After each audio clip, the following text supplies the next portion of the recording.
What a dreary, rainy, grey, miserable Sunday night.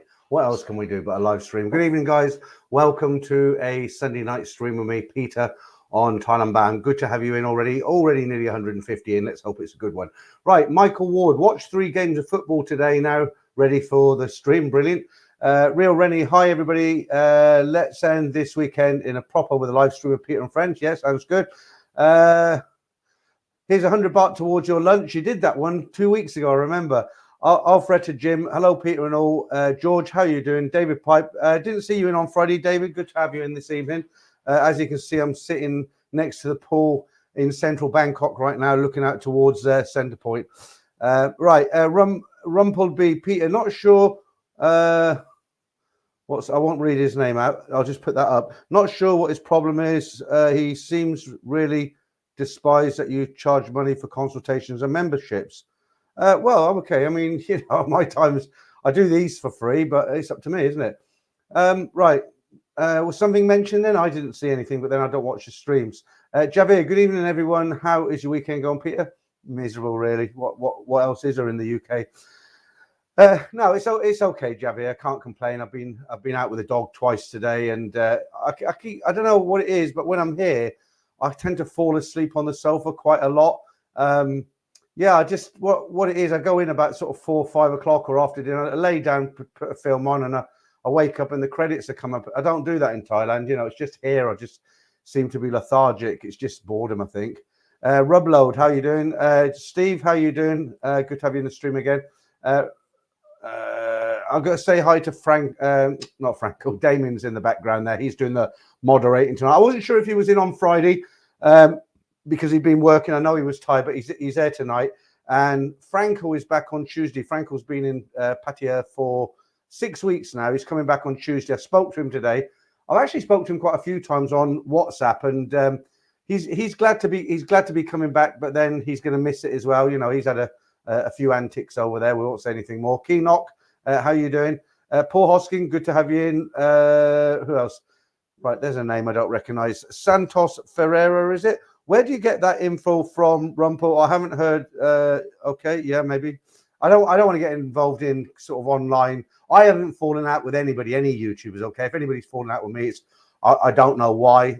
Nobody's ever mentioned that somebody's fallen out with me. Like I say, I haven't actually had any arguments with anybody, and I haven't heard any YouTubers have fallen out with me. If they have, they're yet to tell me. I've heard rumors and other people say things, but nothing from the horse's mouth, as it were. I mean, we're all over 18. This isn't the schoolyard playground, is it? There's no need for it, really. Skinny Zebra. Hi, Ian from Barton Seagrave. Just got back for a superb 2 weeks in Pattaya. Weather was outstanding, brilliant. So you're only up the road, Barton Seagrave. I'm not classed as Barton Seagrave, but I'm kind of nearer to Barton Seagrave than I am to Central Town. Seamus Doherty. Hi, Peter. Is Sheila ever coming back for? Brilliant question, because you've just reminded me, because actually before the stream I was going to say something about Sheila and I've totally lost it, and you've just reminded me. So, you know, I'm going to be starting these members streams. So what a lot of people have been joining over the last couple of weeks. I've got rid of the silver and gold membership. Just got a cheapie now, $4.99 bronze. I can't change the name of it. It's a bronze. The idea is I want a lot of people to join up. I'm going to do member streams. So I'll do an hour on Friday, cut it, 15-minute break, and I'll come back and it'll be members only stream. Okay, so I thought, well, what can I do that's special for the first member stream? And I thought, well, I'll get Sheila in because she's always very popular. But when I was in Thailand, Sheila was in Thailand with her girlfriend Mint, as you know, and we were due to meet up, and we'd had it all planned. We were going to do a live stream, me, Sheila, and Mint. That would have been great.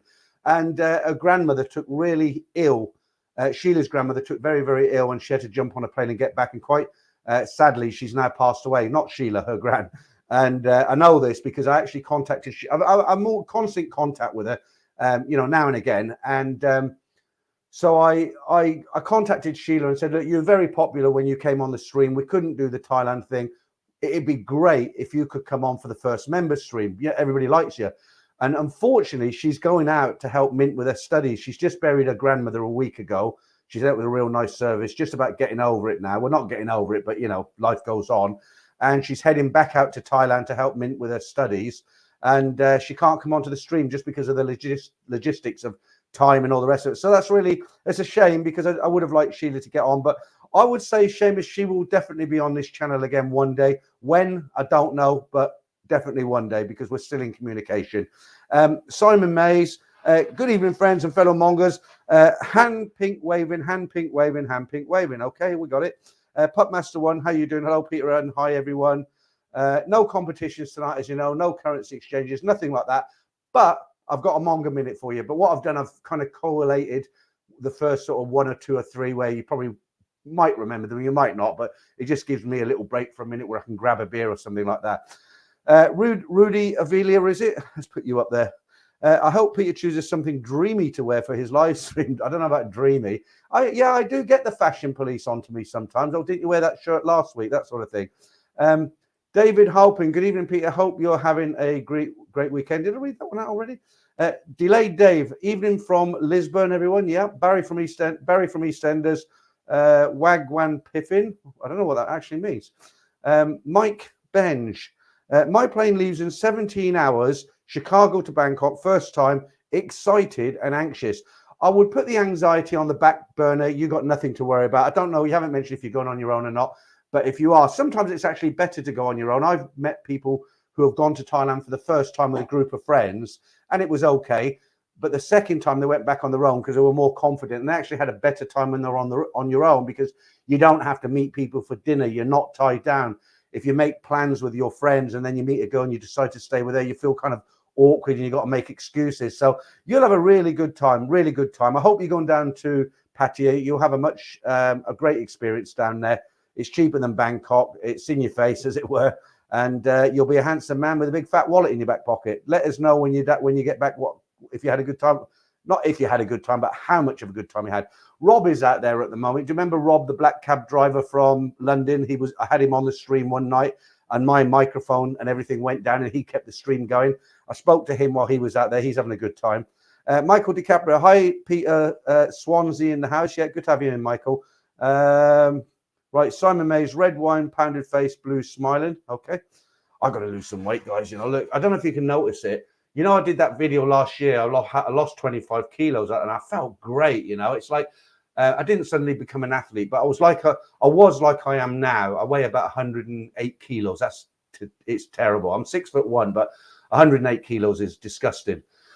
And I put my mind to it last year, and I went down to whatever 20. It was 23 kilos actually. I keep saying 25, but I just rounded it off. I lost 23, and then I went to Thailand. And I made that video and jumped in. But you know what? With all the stress I've had and everything that's been going on in my life for the last sort of year, I know it's an excuse, but, you know, look at me. I'm like a Cabbage Patch doll now. I mean, do you remember them? Cabbage Patch dolls.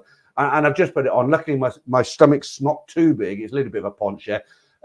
But, you know, definitely I'm going to do something about this. Michael Ward, new member. Thank you, Michael. Just on the members, I had a look yesterday, and I've had a good jump. I'm up to about 65 members now. I want to try and get up to 100 before I do the member stream. I was like, you know, it depends. Not all of them might not come in. But, you know, I want to mention all the new members, but it's just impossible right now because I've got so many the last couple of weeks. I have to do an hour just saying thank you. So any that come in tonight, I will mention you and say thank you. All the rest of the guys who have joined, I try to say thank you by email and all the rest of it. If I haven't, thank you to you guys. I just can't name everybody separately. I will do that diet again. I'm looking at all different stuff. Somebody sent me a link today for another diet. It's called the... it's a strange one, this one. Carnivore, not carnival, that's a fairground, is it? Carnivore diet. So I'll watch when I finish the stream, I'll watch that tonight. Right. Max, how you doing? Hi, Peter and all. Yeah, I do get your messages, Max. Thanks for them. Roger, good afternoon from Brazil. Yeah. What time is it in Brazil now, Roger? I bet the weather's better than here. I'm looking at my CCTV cameras, all 4 of them. And it's raining, it's miserable, it's cold, it's England. Joe Dirt, right. I don't believe that any single guy whose channel is all about hot women will refrain from mongering for long. Yeah, but I've got something on my side, Joe. Don't forget, I lived in Thailand for a long time. I've been back lots and lots of times over the years. You're talking 30 years plus. I've seen it, I've done it. You know, I'm okay. Right, Martin Blunston. hang on, let me go back to that comment. One other thing is, I've got another reason for not doing it, which I don't want to mention at the moment, okay? I'm sure you can probably guess what it is, right? That's all I'll say. So I'm not really going to be doing mongering for another reason. You'll have to work that one out. Martin Blunston, big smile on my face. Evening, gentlemen. Do you know when you're going back to Bangkok? It's a bold of contention, Martin. I'm not going to get into the big thing about my house and my family and the date. All I'll say is I'm hoping, fingers and toes crossed, right? I'm hoping my solicitor, God bless her, I hope she rings me up today and says, Kumbita, you have, she's not going to say that, is she? She's not Thai. But I hope she rings me up today and says, you know, the date is next Friday or whatever. I just need that date. I don't mind if it's 2 weeks, 3 weeks, 1 week. I just need that date so I can say, right, countdown, D-Day, we're on. You want to see this suitcase I brought? I told you last week, I have a big, huge suitcase because I want to take a lot of stuff. I don't know if I'll be able to lift it. I'm so unfit. Matthew Cartwright, good evening. We're ready, We're ready, Matthew. We're all locked and loaded for later tonight. HT greetings. I feel good tonight. I feel really good. You know, sometimes when you do a stream, you think, well, I've got to do this stream because it's scheduled for Friday, scheduled for a Sunday or whatever the days do. And most of the time I really enjoy it. But you get the odd day where you think, oh, I have to do the stream tonight. You set it all up. You go through the motions, but you're not really into it. You know, you kind of, I don't have my mojo. You know, I've kind of lost it and I'm kind of doing it, but I don't really feel it. And I don't know if you can, when you watch me, I don't know if you notice the difference. But tonight I'm fired up. You know, I'm in the mood. I've got my beers, a little bit of whiskey. Comments are coming in. There's nothing to worry about. It's a gloomy night out there, so it's better to be here. So yeah, I'm ready for it. I'm ready for it. Right, Christopher Tate. Evening, Peter and I hope you're well and have had a good weekend. As good as can be expected, Christopher. Yeah, super nice. Hey, Peter. Terrible weather in Oslo too. Oslo. I worked in Norway for a time, super nice, but it was in a place called Bodø. I probably pronounced it wrong. It's Bodo, and it was above the Arctic Circle. And when I was there, it was 24-hour sunshine. It was really hard to get my head around. I think it was they have 6 months of nighttime and 6 months of daytime. So you go there, you come out of a nightclub at 3 a.m. in the morning, and not only is it bright, but it's sunshine, you know, it's like a hot summer's day. And it's just psychologically does you in, you can't sleep. And you'd think in them conditions that the Norwegians would have really thick blackout curtains, wouldn't you? Not none of it. You know, they had the room I had and a friend of mine, we had these thin, really thin material. I mean, they didn't do anything to offer a little bit of privacy, but good time in Norway. I don't know if it's any different now. I'm going back to the 80s, but the one thing I remember about Norway is, you know, hitchhiking has always been a dangerous game for girls, hasn't it? You know, girls on their own, especially young, pretty girls, you know, hitchhiking is very, very dangerous for obvious reasons. And the one thing that struck me about Norway, because it's such a rugged, I don't know about Oslo, but up north, it's such a rugged countryside. Back then, I don't know if it's the same, but there's something like 75% of Norway was unpopulated. It was only like 25%. And it was spread out. And one thing I noticed when I was there was a number of young girls. And when I say young, I'm talking 16, 17, 18, 19, hitchhiking. You know, you see lots and lots of them. And it wasn't dangerous. Rarely anything happened to them. You got picked up by truck drivers, normal guys. And they used to hitchhike all over Norway, you know, and it wasn't a problem. And I remember thinking, Jesus, if they were in England, they'd last about 10 minutes before something had happened to really beautiful girls. You know, the other thing I remember about Norway is back then it used to be really expensive to buy alcohol in pubs, clubs and all that. And they used to brew their own stuff, and they called it moonshine. And what the Norwegians used to do was drink a lot of it, get leathered, you know, drunk, and then they'd go out clubbing, you know, and have one drink or something. Good memories from Norway, good memories. Louis Leisure, is it? Hey, Peter, I had a couple of pints and 4 Jaeger bombs after the football, ready for the stream. Okay, you got to watch what you say when you've had a few of them. Right, Joe Pet, how you doing? DM Peter, does Bangkok Bank charge you a required monthly service fee? Someone said just to have a debit card there is a monthly fee. Curious. Okay, so I don't have a debit card with a Bangkok bank. I don't need one. I'm old school. I don't like credit, full stop. You know, I'm one of those guys. When you know, kids now, they can go out and buy a brand new car. When my daughter's 24, she can go buy a brand new car tomorrow if she wants. You know, they can buy gold and expensive watches. It's all on the never. It's on cars. But I'm old school, right? When I grew up, we didn't do that. When you wanted something, you saved up and when you had enough cash, you bought it. And if you couldn't save up enough cash, you just never had it. The cars that we drove when I passed my driving test, I think I was 17 at the time. I think it was still 17, is it? No, hang on. It was 1986. I was 26 when I. No, hang on. That's when I did. No, God, a long time ago. That's when I started work at a place. Something. I think I passed my test when I was about 24, and in those days, when you bought a car, you just saved up. And the thing I bought, I remember my first car was a Morris Minor van. Okay, and I remember I remember I painted the dashboard. It's really funny. I had this black Morris Minor van. It cost me £40, but we're talking, what was that? 84, £40, and the inside had that hard. I'll get back to your question, but it had one of those steering wheels, no leather or anything. It was like, I forget what they call it. It was, they used to make the old telephones out of it. It was black, it was a graphite or something. I can't remember, but anyway, and the window wipers had the motor on the inside of the glass. It wasn't a split screen, but it was a very basic vehicle. I think it was 1100 cc. And I remember I had a pot of gloss white paint kicking about, and the dashboard in those days, a lot of them were just metal painted, but with special paint.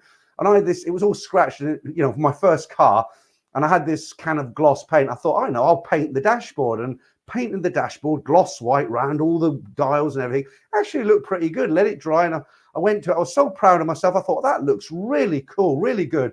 Of course, I went out, it was a sunny day, and I couldn't see a bloody thing. The white got reflected. The sunlight came down, reflected off the dashboard, and I couldn't see anything. I had to scrape it off, and it looked even worse.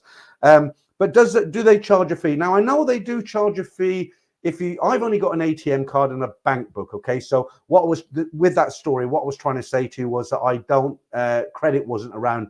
I don't believe in credit if I don't need it.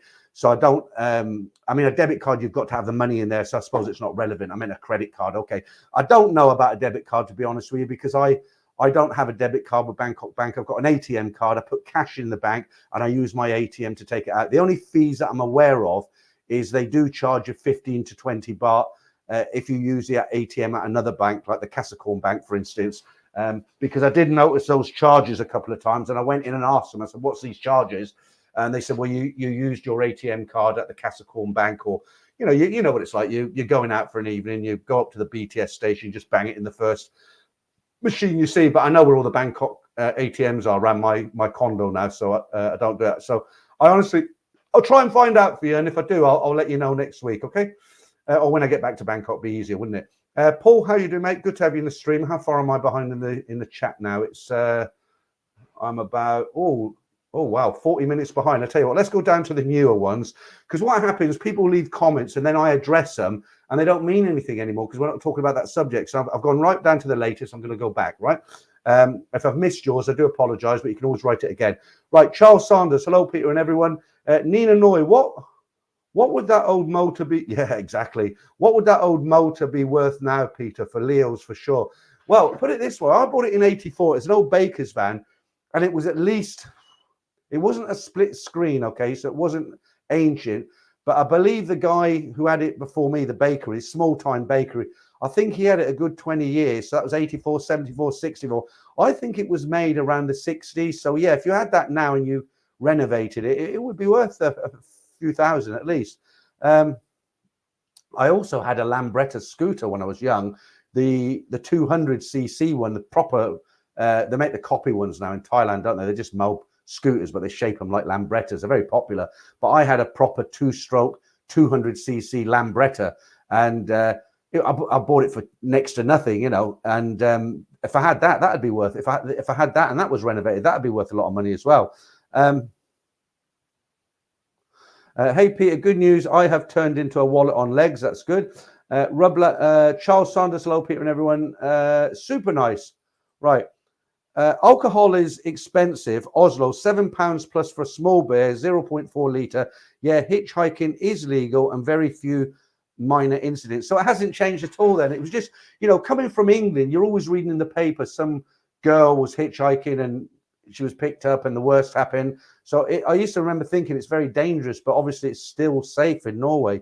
And I bet a lot of I'll put that up because I can't pronounce the word, but Edward Chase, is it Bakelite? That's it, Bakelite steering wheel. They used to make the telephones out of Bakelite as well. It was a forerunner of, I think, plastic, because if you hit it hard enough, it would just shatter. And that's what they made the steering wheels out of. And they had a ring of metal inside them to strengthen them. Thank you for that. Thai Billy Boy, Bakelite, I think, yeah, okay, plenty of people know what that was now. Original F, I have Bangkok Bank since 2019. I never paid any service fee, just tax on the interest. Okay. Bernie, how you doing, mate? Nice to see you in the house. Enjoying the stream. That's good. That's good. Feel good tonight, Bernie. I've with it. I've got my mojo tucked down there. Let's put Handsome Man on there. There's Damon. Hi, Peter. Yeah, okay, right. Great point. I did ask Damon to remind me about this because I've got a mind like a sieve, a memory like a sieve. Right, Damon says, Peter, Pattaya has a horn ban in bars starting soon. It's going to be bell rings from just now on, and I'm very, very happy about that, David. Right, so if you don't know what that is, you probably do.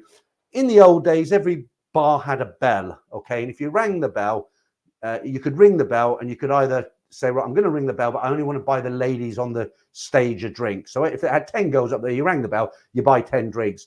Other bars you go into, if you ring the bell, you have to buy everybody in the bar a drink. I've been in a bar, check bin, several times, check bin, just about to leave, and they put a Heineken in front of me because that's what I was drinking. And I said, I didn't order, I've checked binned already. They said, no, he's rang the bell. And I'm like, oh, all right then. You know, and I had a free beer.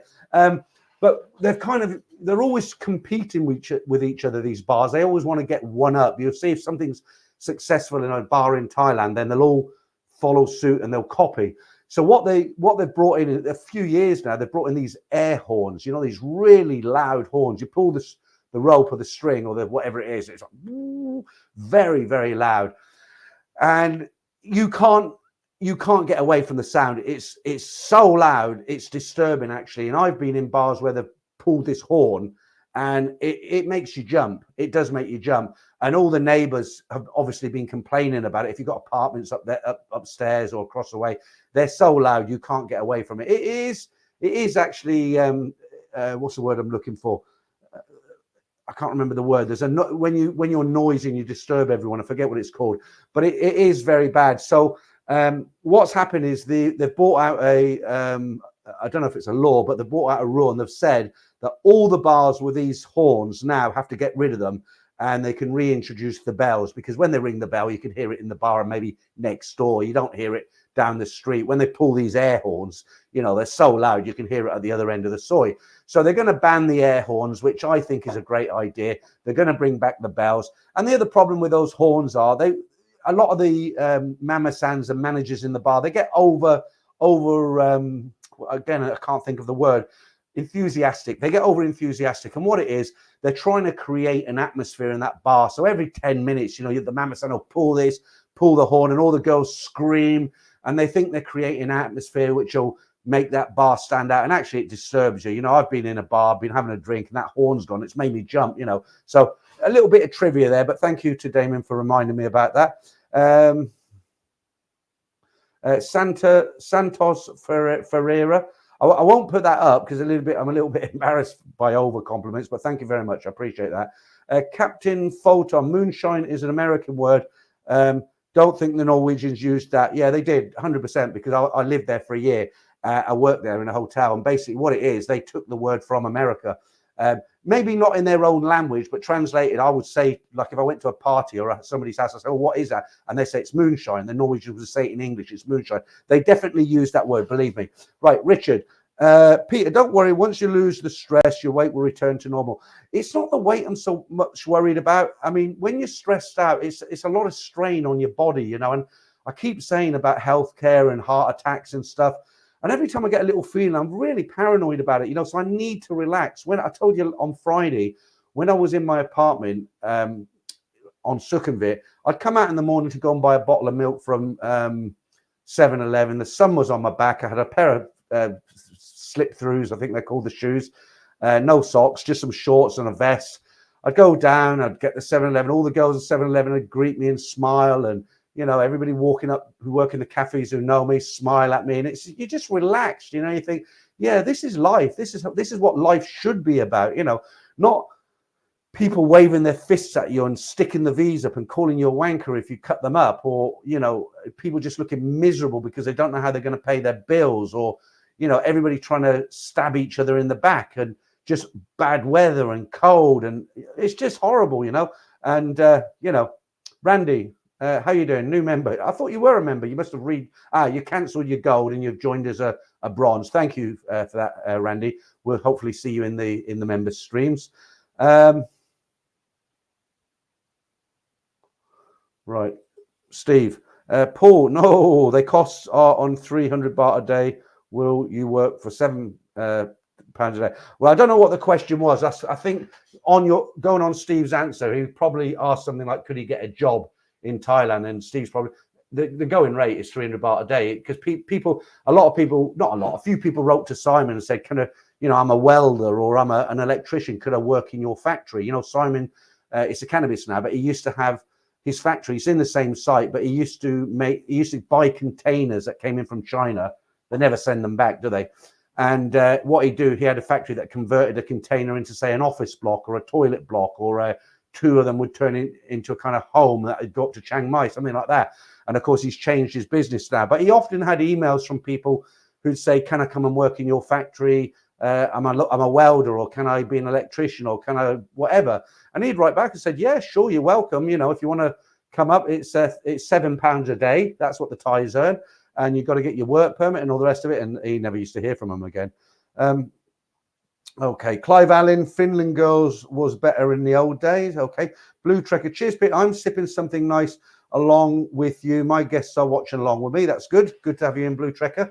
I have got some beers, and I remember to put them in the freezer, but I'm gonna leave it for about 20 minutes, because what happens is, if I get into a stream and it's a good stream, I start on the whiskey, I feel myself getting a bit inebriated. But I will tell you this: if I'm in a members stream and it's only members, if I get pissed, I'm just going to keep going. You know, why not? It's a members stream, right? Why not? Other people do it, right? Paul C. Hi, Peter. Asking for a friend. Would Simon possibly employ? Oh, there we go. Simon's actually got two people from America who are his. I don't know what the correct term is, but they're growers. But what they do is they take the seeds of different kind of plants, and I don't know how they do it, but they marry them in and they try to grow super plants. I don't understand it. Okay, but these two people have worked in this business in America for years and years and years, and he's got two of them in his factory, and they're in on a kind of not a salary, they're kind of in as junior partners, something like, I don't know how it works, but he's got all that. It's a very, very professional operation, you know. When I go back this time, I'm going to film it again, not so much to promote it, but it's just changed so much, apparently. When I was there, they just had the grow rooms and stuff. And now I don't want to say that word beginning with C, because every time you mention it, YouTube demonetize anything you put out there. So you know what I'm talking about. But I will go back and do at least one more video. Yeah, Bootney 66, correct. Craig Stahike, is it? Let's have a look. Hey, Peter, it's actually show that you are a little fired up. It shows that you're a little fired up tonight. I'm a little fired up tonight. I'm happy when I'm on here. I've been miserable today, you know, because I walked Benji this morning. I made myself a nice lunch, you know. I thought, right, I'm going to pig out. I made myself a chicken and mushroom pie, some mashed potatoes and peas, and some bisto gravy, brown sauce. I pigged out, and I really enjoyed it.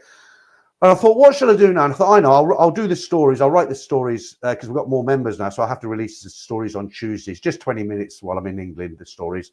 So I haven't edited them yet, but I edited the stories.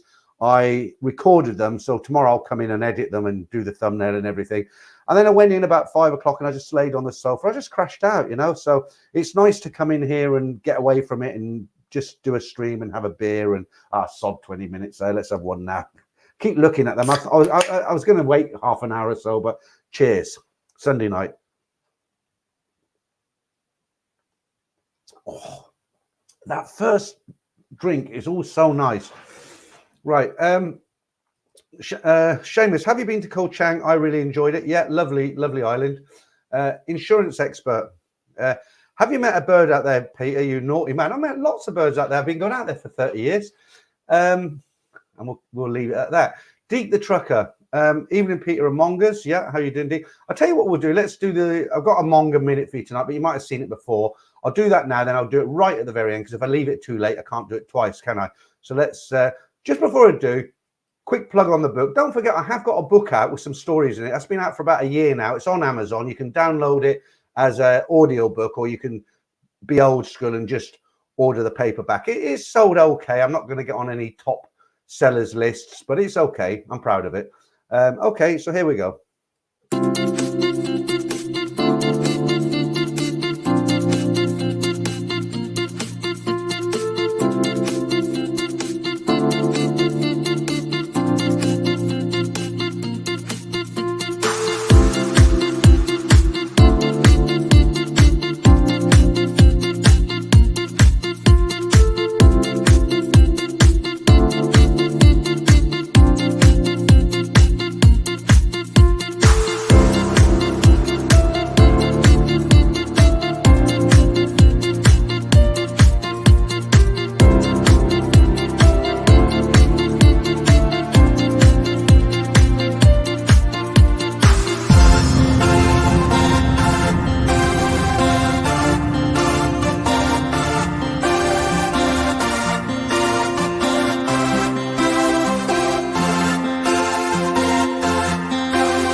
There you go. I was going to say something about that. I've totally forgot that now because a comment's come up and I was just about to block him because I thought it was a troll, because normally when trolls leave messages, they make all capitals and pictures so it stands out like this one does.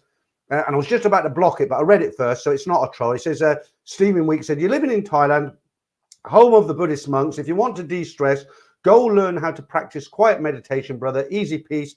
Try it. You'll love it. Oh, Shan. Great idea, but I don't, to be honest with you, Steve, I don't need to do that to de-stress in Thailand.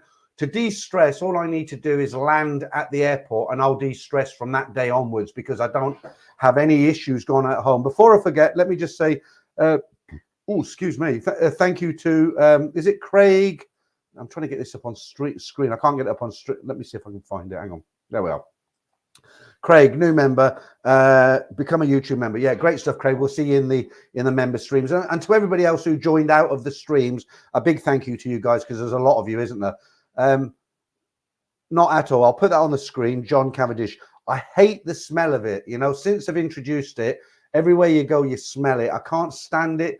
I'm not judging people who use it. I'm not being a, I'm not being a super, I'm not a priest, as it were, but the smell of it, I just hate it. Absolutely hate it. I'd rather smell cigarettes, Martin B244. Good evening. In 2019, I went to a go-go club in Pattaya called the Windmill. Yeah, good place.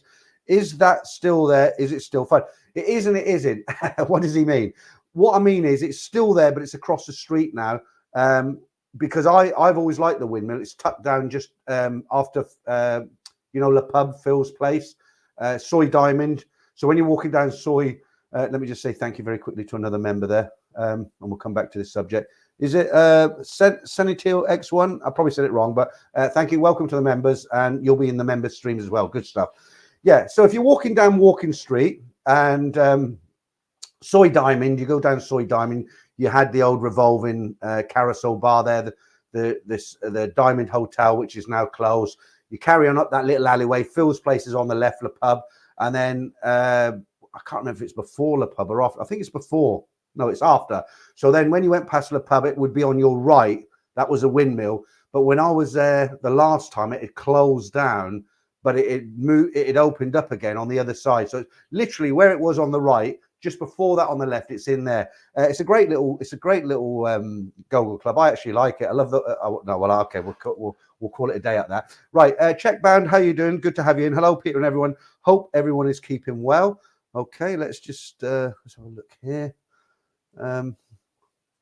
Yeah, everyone keeping well. Right, only in Thailand. Pupmaster, if anyone has a lot of luggage, Eva Hair has 2 times 23k luggage allowance in economy, which is best for economy class. Answer: when I flew with Eva Air in October, it was only 1 times 23 bag. That I'm surprised at that because they're pretty full most flights, and they don't normally promote. They don't offer promotions like this unless they're not struggling, but they want to build their numbers up. You know, if they're noticing a lot of empty seats, then they normally put out promotions. So they're full all the time. Every flight to Thailand's packed.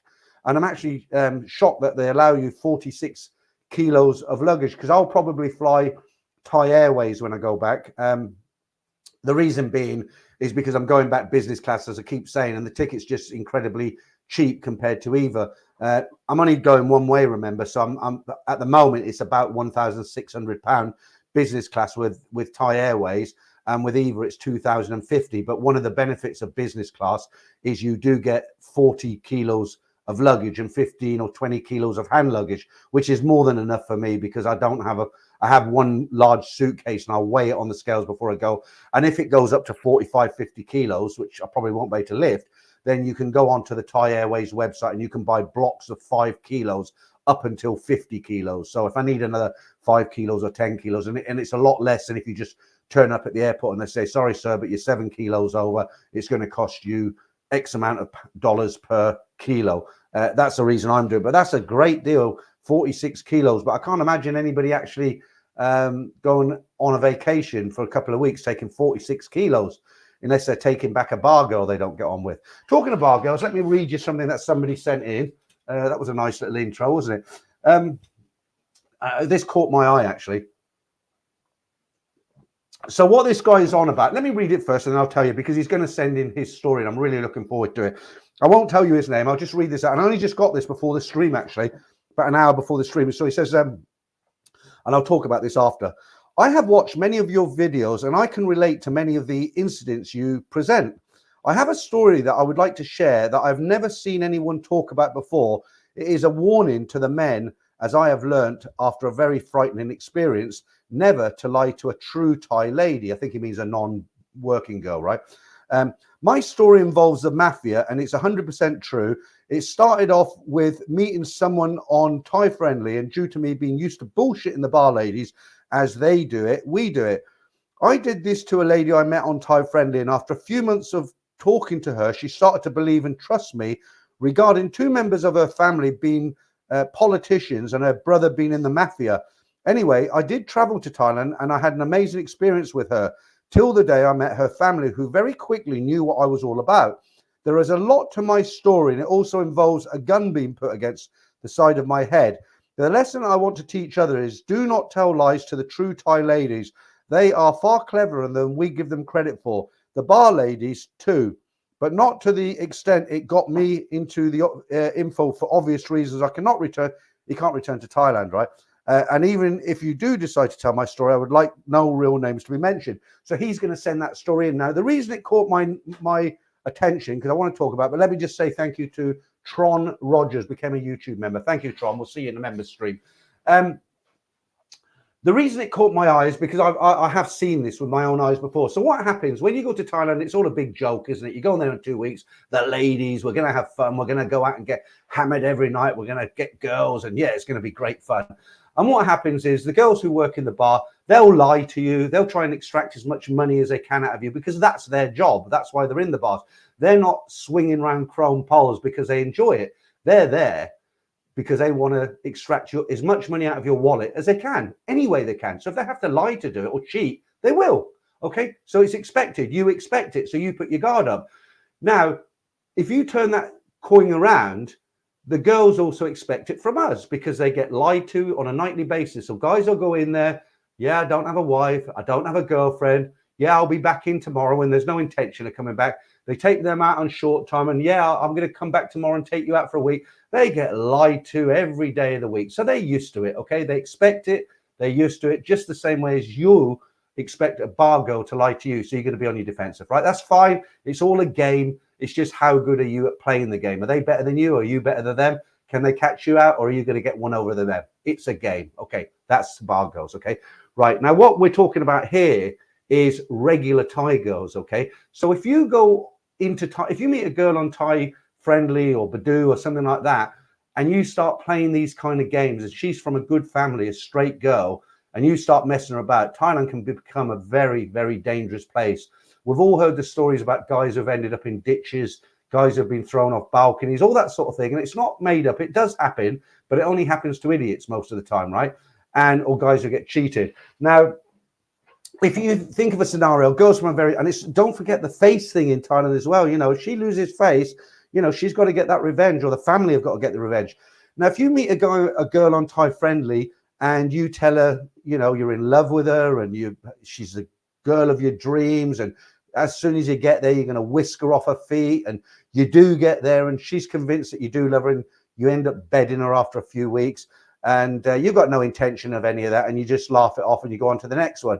You do run the risk, very serious risk of something happening to you, because she's from a good family, just like in the UK or America. She's got brothers, she's got sisters, uncles, aunties, dad. They're not going to put up with it. So what he's saying is absolutely right. I don't want to preach to it. I don't want to be a preacher. I just want to reiterate what he says. And I'm looking forward to reading this story. So if you go there and you go for a bit of fun, play with the bar girls, tell them lies. There's nothing going to happen, all right, really. But, when you involve a decent girl from a decent family and you start bullshitting her, when her family find out that you've hurt her in that way and she's lost face, you can come unstuck big time. You've all heard the stories. So there's a lot of suicides in Thailand, isn't there? And a lot of them seem to be jumping off balconies, but they have cable ties tied behind their back. It's a horrible business. Just Thailand is a lovely country. The people are friendly. There's the food's great, the scenery's great. You'll have a wonderful, wonderful time. But if you go there and you start messing about, you are walking on very sticky ground, believe me. Okay, so we'll leave it at that, and we'll look forward to his story. George, how are you doing? One night I was petting the dog from Soy 8, and some random guy warned me about the mafia, as if petting the dog was some kind of insult to the mafia. That's a strange one. I would say he's probably warning you because you'll probably catch something from one of those soy dogs. No, he's probably just joking with you. Paul Hoskins, I was going to the Go-Go's wearing ankle socks, so the girls think I'm a newbie. All right, Paul. Damien, Peter, did you read about the woman that stole a vomiting man's scooter? He stopped to be said, yeah, I did read it, and you reminded me about it. So this happened in Pattaya. Really weird, right? Because I rent a scooter a lot of the time, and I forget the keys are in it, and I'm not worried. I'm like, oh, where are the keys when I'm leaving? And I think, oh, they'll be in the bike. And I don't think, oh, someone stole the bike. I come out and I think, well, the bike will still be there. And I come out and the bike is always there. But there was a guy in Pattaya who was on a scooter, must have been a fairly decent one, and he'd been drinking, so he shouldn't have been riding anyway, but he was drinking, and he stopped on the beach area somewhere, notorious at night, right? Lady boys, chain thieves, a lot. Anyway, he wanted to vomit, so he parked his bike up, left the keys in it, went over to the beach to vomited, come back and his bike was gone. Somebody jumped on the bike and had it away with it. So yeah, take the keys out, especially around at night around that area. Right, PA Comanche, what is your experience with ladyboys? I don't like where this is going, Randy. What is your experience with ladyboys? If you ask, will they usually be honest? Is it considered rude to ask if a ladyboy or lady, your ladyboy contest scares me? Okay, well, a couple of things here, Randy. First, I make the ladyboy competitions difficult anyway. And if you ever notice, I only ever put their faces in there, because if I'll tell you what I'll do. I'll try and remember to do one next week, but instead of just having faces, I'll have full body with hands and feet. And you watch how many people get the right answer as opposed to usually, because it's very difficult to tell just from the face, because they're not like in the West, guys, truck drivers who just put on a lady's dress, basically. I mean, they do very much look like women. I'm not into ladyboys, but I can see they're beautiful, a lot of them, okay? And, they're the whole package, as it were. And I suppose that's why a lot of guys succumb to temptation when they're there, just to try. I'm trying to wean away from that now.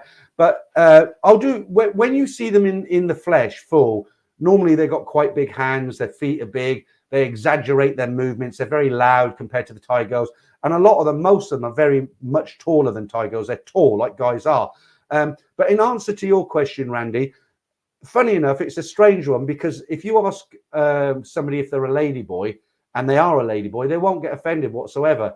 But if you ask a girl if she's a ladyboy, sometimes, not all the times, sometimes it will offend them. So you've got to be very, very careful. Don't worry about the ladyboys. They won't be offended, because sometimes what ladyboys like to do. If you say, "Are you a ladyboy?" they'll grab your wrist and put it where the sun doesn't shine, to find so you can find out for yourself.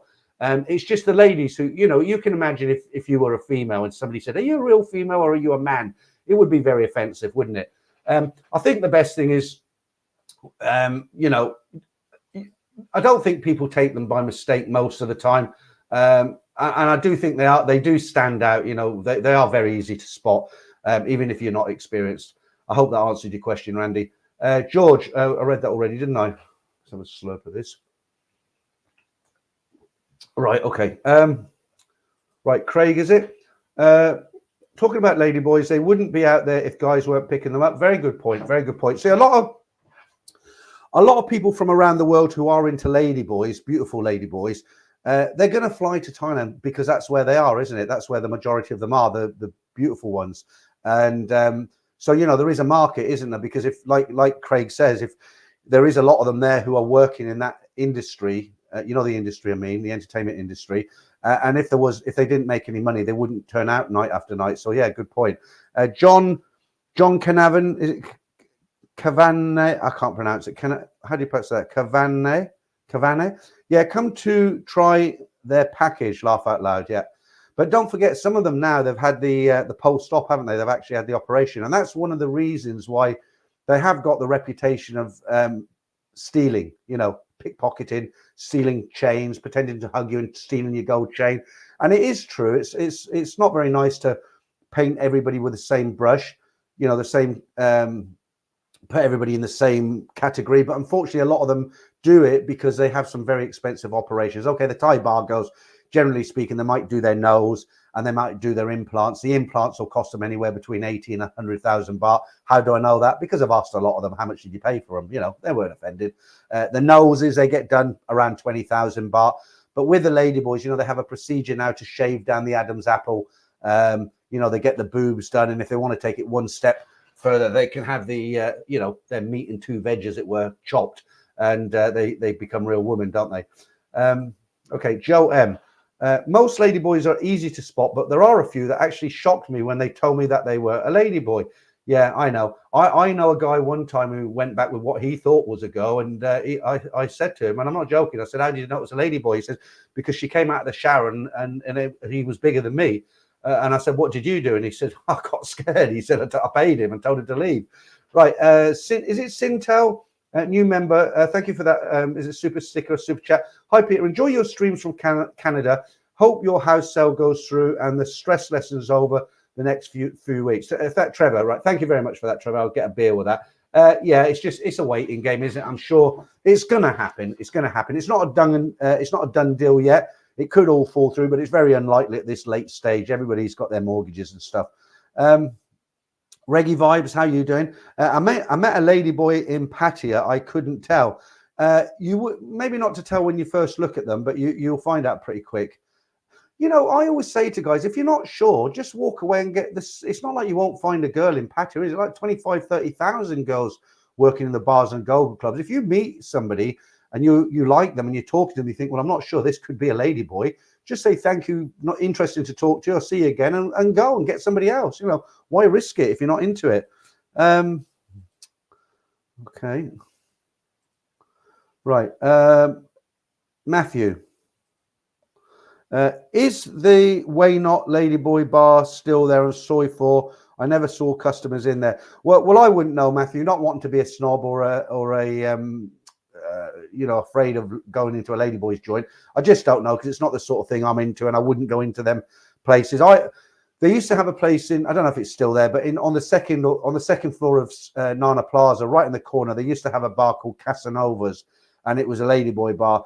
And the problem is, if you go in there, they just hassle you like terribly, much worse than if you go into a go-go bar. And even when you walk past, when you come up the stairs and you wanted to head down to Angel Witch, for instance, if you didn't come in from the entrance, if you came in and did a few bars, come right round, and you wanted to pass this Casanova's on the corner, they'd be pulling at your arm and you couldn't get away from them. They're really irritating, Pupmaster 1 again. Only in Thailand, you are right. It says 2 pieces of luggage on my ticket, but one is hand luggage. My mistake. I thought it seemed good. Yeah, I didn't want to say anything, but I thought it was a bit much because how could a economy ticket allow you more baggage than a business class ticket? And I did check on either end, it's 40 kilos, the same as Thai Airways. Now, I don't ever like to tell anybody they're wrong on here, because if I find out I'm wrong, then I look like an idiot. I am an idiot, but I look like more of an idiot, right? But you know, you think about it, you go on, you've paid for a business class ticket, you've got 40 kilos and hand baggage, and you talk to somebody in the queue and he said, well, I've got 46 kilos and I'm on an economy ticket. You're not going to be very happy, are you? So I think, yeah, it's 23 kilos and hand luggage. And just out of interest, the hand luggage must be a maximum of 15 kilos, and it must be a certain size. I can't remember what it is. I don't think they're too strict on the size, but you do get some jokers who come on with, you know, rucksacks that are the size of, you know, they're so big they should be checked in. Michael, thank you for that super chat there. Go on, Peter, have a couple more drinks. All right, I'll have this one with you, Michael. Cheers. I was throwing it all myself there. Now, thanks for the super sticker. Let me just check if I got anything I was going to show you. No, I've got nothing lined up for you tonight. Just that Monga minute. That was it. Okay, let's carry on as we mean to go on. Nick Reels. Peter, do you recommend Koh Larn for a few nights, or is it too crowded with tourists? Well, everywhere's too crowded with tourists at the moment, because it's not high season technically. We're into March now, aren't we? No, go ahead. You know, I mean, it's not like you won't find somewhere to sleep, or you won't be able to sit in a restaurant. You know, these places have people in them. It's a beautiful country to visit. They get a lot of tourists. I think they've had something like 12 million so far this year, and way above what they were expecting. So just go along, make sure you've got a room booked and do it. No, I don't think it's too crowded.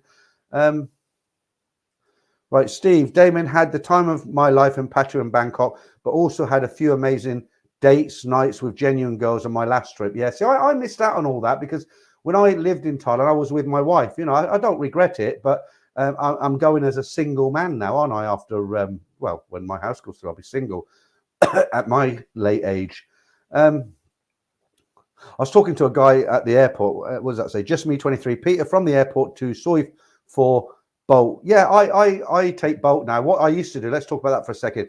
So, you know, Thailand's evolving like everywhere else. They've got Grab, they've got Bolt. These are apps, so you get taxis. So what I used to do, when I went to the day I was leaving, I used to use Apple, and I recommended Apple. I don't disrecommend it. I actually wrote to Apple last week and said, look, Apple, I haven't advertised you. I haven't recommended you. I haven't fallen out with you. It's just, I live there and I take buses now, simple as that. But what I didn't tell her, let me just say thank you to Rick for that super chat there, and then I'll carry on. You and Trevor are the reason I know about Thailand. Thank you for the education and the entertainment. Thank you, Rick, and thank you for the nice super chat there. Yeah, Trevor's a friend of mine. I've done at least 3 interviews with him. He had some issues with people, you know, accusing him of certain things that weren't true. And I've always supported him, and he does a good job down there. And yeah, I'm glad you watch his channel as well. So yeah, back on this taxi thing, and thanks for that super chat again. So back on the taxi thing again. What I used to do when I left, I used to go to the hotel, because I didn't want to mess about to save 100 or 200 baht. I wasn't going to go out onto the street and wave for a taxi and how much and fight. None of that. So in those days, I used to stay in the Nana Thai Mansions, which was the last it used to be a Thai apartment, but it's the last hotel on Soi 4. Used to be next to the tobacco factory, which is now an urban park. They've developed it into a nice park. But if you go down Soi 4, right to the very end, last building on the left, that's where I used to stay. So on the day I used to go to the airport, the day before I used to go to the hotel, and I said, look, I'm going to the airport. I want to leave at 8 p.m. on a midnight flight, right? I want to leave at 8 p.m.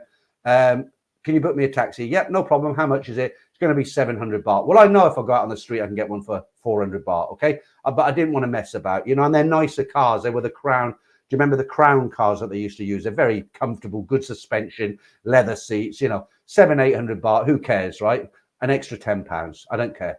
So that's what I used to do. I used to go to the hotel. So I'm going to the airport. I want him here strictly at 8 o'clock. The guy would turn up in a suit and a tie and in a nice Crown car. Bit of bullshit banter on the way to the airport. Job done. I don't do that now. When I came out of my apartment this time, I didn't book anything. I didn't worry about anything. I had my bag. I came down. I told the guard in broken Thai, because he didn't speak any English. I said, I'm going back to the UK. And he was like all smiles. And I just went on to Bolt, ordered a taxi. It was there in 10 minutes, metered. He asked me, do you want to go highway or not? I said, yeah. How much? 70 baht. I said, take the highway. Otherwise, they go under the highway. It's really slow and irritating. Yeah, absolutely. Use Grab, use Bolt, use all the apps that Thailand has to offer. There's some good apps there. You can just eat. All these apps are great. Damon, yours sounds tip top. Glad you had a great time. Out there soon, but in the village. Yeah. Damon sent me a picture of his the house he wants to build out there, and it looks really nice. Really nice. I'll leave it at that, Damon. Right. He knows what I mean. Right. D-Clan Omara. Hi. What's the cheapest way to Koh Larn, Samui?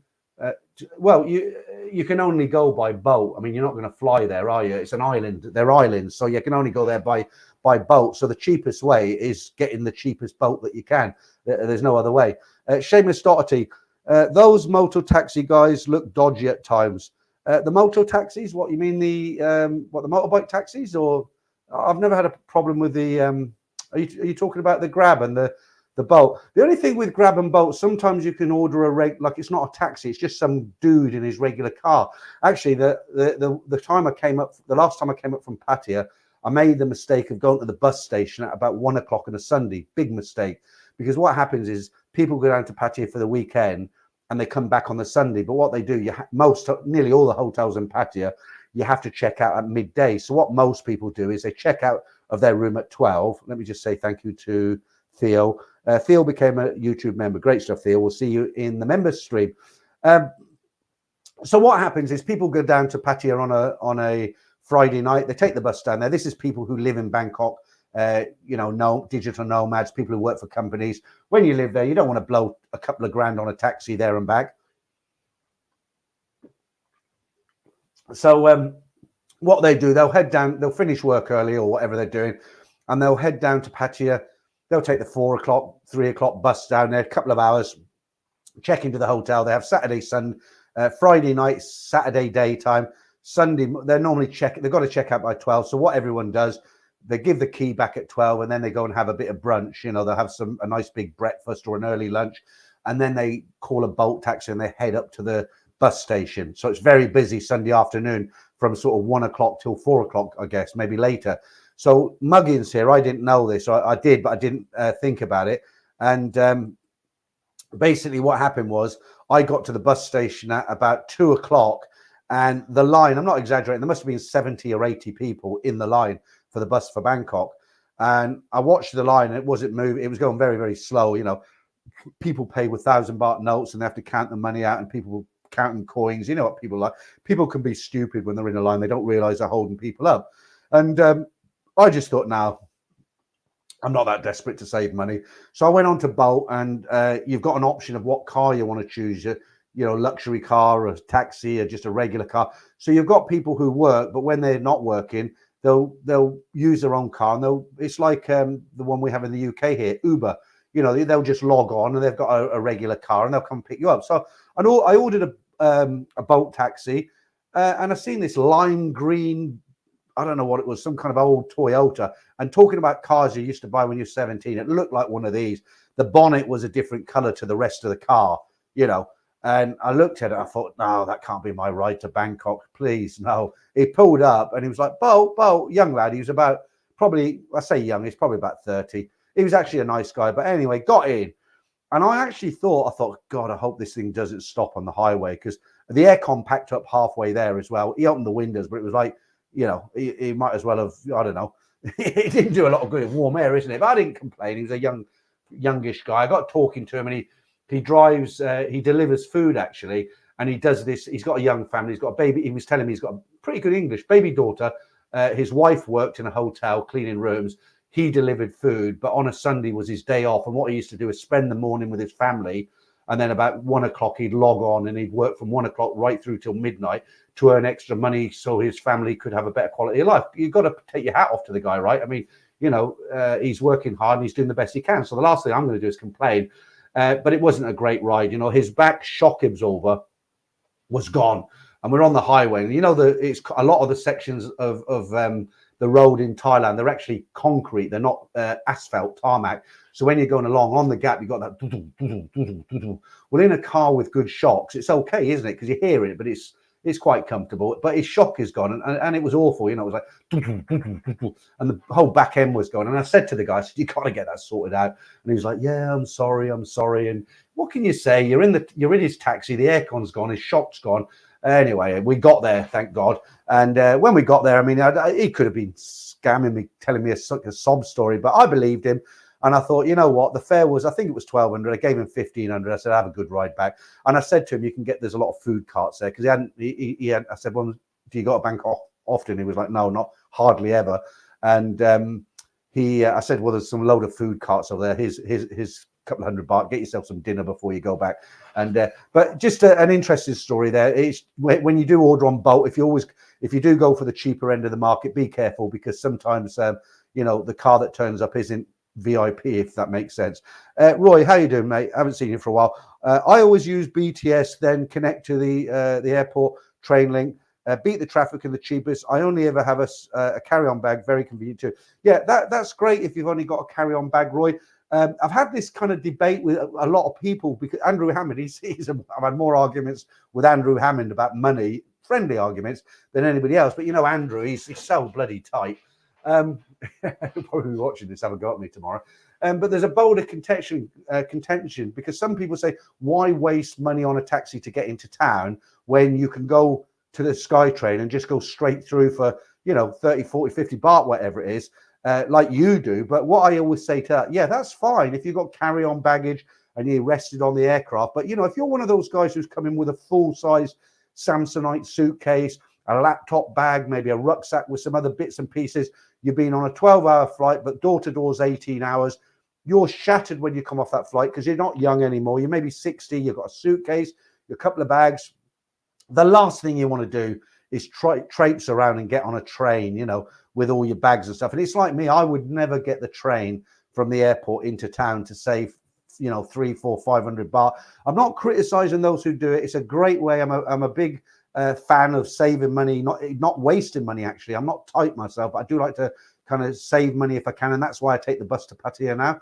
And if you do it, Roy, fair play to you. Good, that's good on you. But all I'm saying is, my personal choice is I wouldn't come off a 12-hour flight and walk to a train station and clamber aboard with all the suitcase and all the rest of it. I just couldn't do it, you know. But on the other hand, when I go from my apartment very close to the Nana BTS, I've got a suitcase that fits on like that, and it fits on a motorbike. When the guy takes me in, I can order a boat motorbike when I get to the other end, and my little suitcase goes in the front, no problem. So what I'll do, I'll get the BTS from Nana. I take about 5 or 6 stops down to Edgemere. I come off at Edgemere, exit 2 if you ever want to do it, because it's very close, but make sure you come off at the right exit. So you BTS to Edgemere North bus terminal, come off at exit 2, you walk down, there's a 7-Eleven there, just past that, the bus station's right there. You go in, and the ticket things are there. Go to booth number 1, 131 baht. The bus leaves every 30 minutes. It's air-conned, it's comfortable. You get assigned a seat. They put your luggage in the bottom. Never had a problem, and it takes you to Pattaya within 2 hours. Great way to travel. Okay, I've mentioned that lots of times because I'm so impressed with it. You know, I do it all the time now. And the other thing is, of course, living in Thailand now, it's a real pull, because I love to go down to Pattaya and sit on the beach. And the thing is, you know, if you've got to go down to Pattaya and pay, I don't know, from central Bangkok, I don't know what it is now, just say it's 1,400 baht. Well, if you've got to pay 1,400 baht each way, you're not going to do it that often, are you? Because you know, you're talking, what's that, about £70, $80 for a trip down to Pattaya for a few days.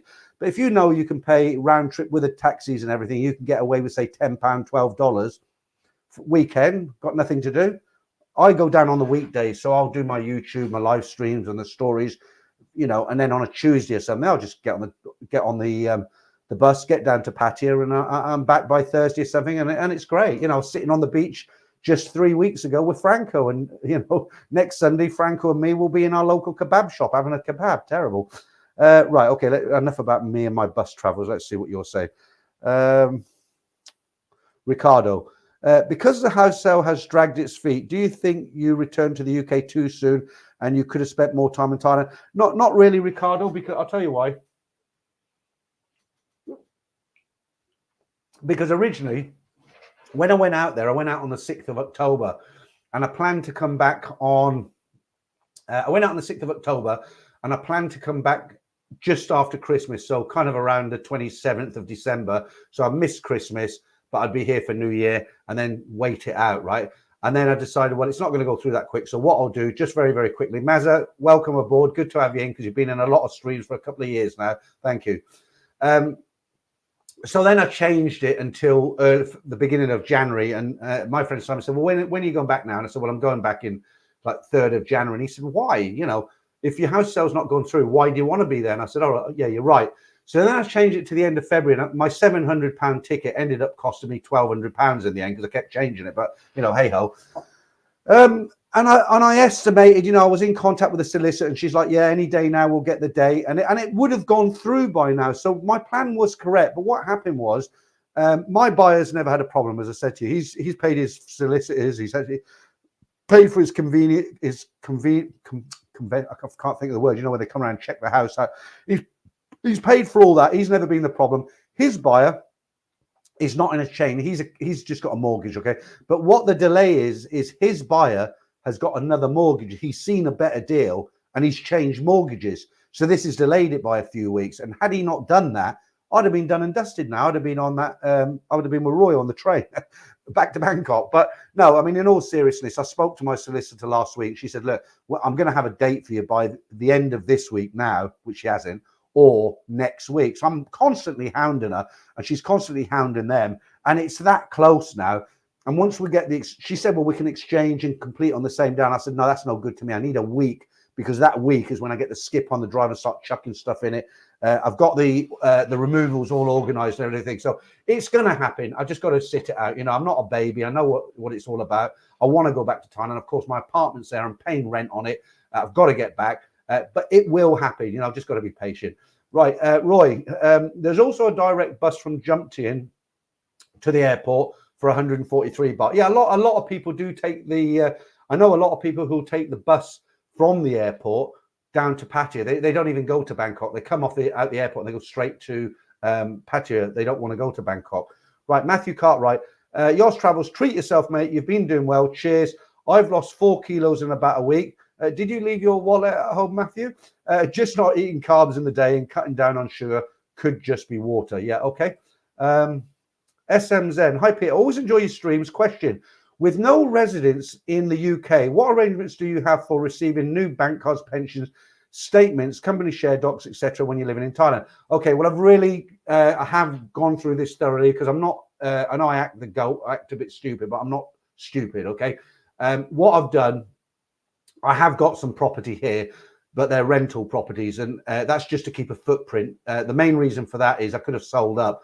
I don't make huge amounts of money on them properties because they're on mortgages, but the game plan for me, the business model, is not so much as making money on the rent. It's more about the property increasing in value every year. So that, you know, if I have to come back 1 year, I want to cash in my chips, then I'll have a little pot, a decent pot to sit on.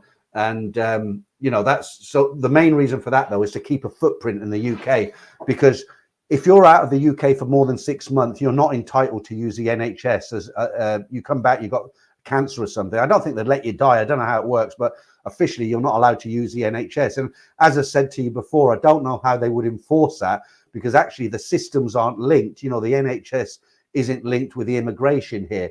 So if you turned up at the hospital when you had your national insurance number, how would they check that you've been out of the country? I don't know, maybe from council tax. Anyway, but if you have a footprint in the UK, i.e. address, then you're entitled, you don't lose your entitlement. So you have to pay tax in the UK on any earnings that you earn in the UK. So my YouTube channel is based in Thailand. It's registered in Thailand. I currently pay 7% tax to the Thai authorities for any earnings I make. So everything I make on YouTube, which isn't a huge amount, but it's okay. Okay, it's okay.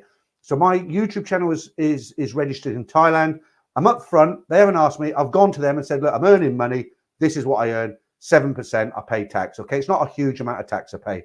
Let me just say thank you to M&G, become a member. Right, great. Another one in the member stream. I'm looking forward to these member streams.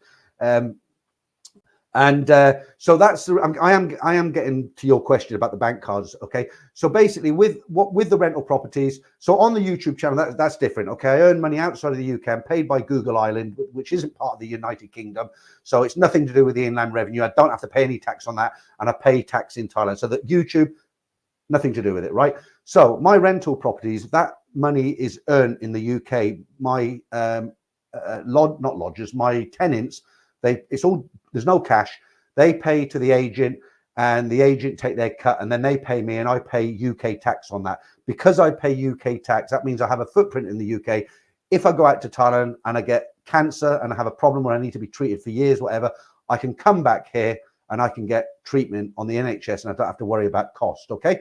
Now, as far as the cards go, let me just say thank you to No Name. I appreciate that $10. First time chat, Peter. Back in November, I already started my online search for lovelies. You dirty old man. Thanks for that. Yeah, why not? Why not? Good luck to you. Right, with regards to the cards, you're right. You know, when bank cards run out and stuff. Now, I use Wise because they're very, very good.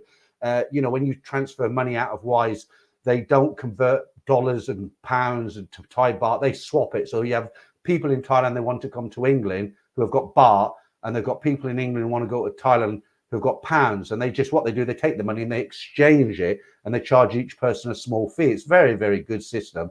So I use them. But as in regards to having an address to receive, yeah, I've got credit cards. I've got Lloyd's, a couple of Lloyd's banks with debit cards, which I want to keep.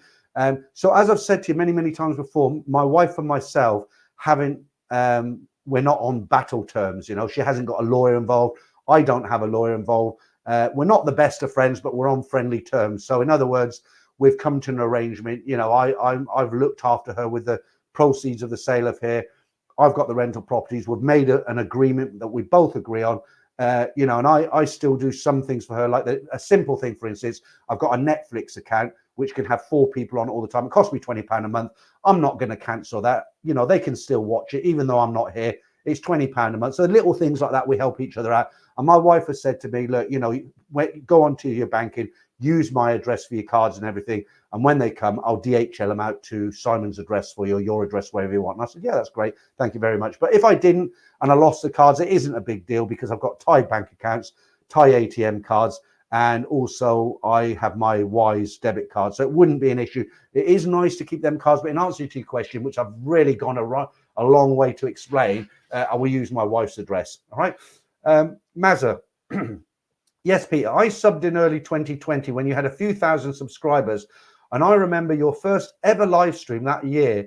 I enjoyed watching your channel grow. All the best. Yeah, thank you, Mazza. I remember that first live stream as well, because it was like a police interrogation video. Everything that could have went wrong did go wrong. The stream cut out. I had to start again. I think I had 50 people and it cut out, and I was sweating and I was nervous. You know, people, when you do a live stream, I've been doing them for a year or so now, and you come on, you're confident, you talk, and you don't, you know, it's easy now. But when people don't realize when you do your first live stream, it's nerve wracking because you think, how many's in now? Right, there's 439 people watching this now. Now you imagine if I was in a field up on a box with a loud head and there was 439 people in a field, I'd be shitting bricks. I wouldn't have the nerve to do it. I'd be like this. But you kind of get blasé that it's a camera, and you get more and more confident. And that very first live stream that you're talking about, Mazza, it was terrible. I nearly vomited when I finished. I was so nervous. It is that bad. But, you know, you do grow with a channel, and you do settle down, and you find better cameras, better microphones, nice backgrounds. You get more people in, and it does settle down. But yeah, thanks for Mazza being with me all that time. Do appreciate it. Only in Thailand. At home in the UK, it cost me more to get the bus to the city centre. I'm laughing. I'll tell you why in a minute. 3 miles away, around 30 minutes, and it just to get the big blue bus air conditioned from Bangkok to Pattaya, 2 hours away. Well, the reason I'm laughing is because in the UK, Andrew Hammond, who is like, we call him Jaime Hammond, he's really tight with cash, you know, and he said to me, what are you doing wasting your money taking taxis down to Heathrow? You should be on the bus. And I thought, do you know what? I'll give it a try once to see what it's like. But the problem is they don't have a bus service from where I live. The nearest bus national bus coach station is Northampton, behind the law courts, if you're local to the area. And I thought, well, I got a friend who has a taxi company. I said, look, can you drop me off in Northampton? Yeah, £30, okay. £30. Well, the bus ticket to Northampton was £22. So like you said, I paid £30 to go 10 miles. And then on the National Express bus, I went another 60 odd miles and it cost me £22. You know, yeah, funny. Right, let's have a look. Number one Celtic fan, is there mother tax and MOT needed when you get your moped? Yeah, you do. Of course, you have to tax and MOT and all the rest of it, but it's a lot simpler in Thailand.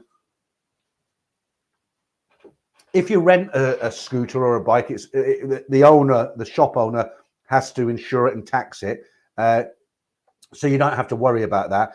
But if you buy your own scooter or motorcycle, then yes, of course, but it's very, very cheap. You can buy the tax from 7-Eleven for 400 baht a year, I believe it is. It is 400 baht a year. And the insurance, again, is very cheap. I think I won't give you a figure because I can't remember, but it's very cheap. It's a bit more than the tax, but you can't get the tax unless you've got the insurance. But it's not like here where you have to give your inside leg measurements. I mean, you just tell them I've got a scooter, I want insurance. They say, yeah, it's 1,000 baht, and that's you done and dusted. And there is an MOT as well, but I mean, I know people who've been riding scooters in Bangkok for 5 years and I've never seen the inside of an MOT station. And again, it is a lot simpler than in the UK. You go for an MOT in Thailand and it's a case of a quick walk round and, you know, the engine's not hanging off it. So yeah, they're past it. Okay, Steve, my mates and family are sick of saying, bloody hell, it's 10 times cheaper in Thailand. Yeah, I bet.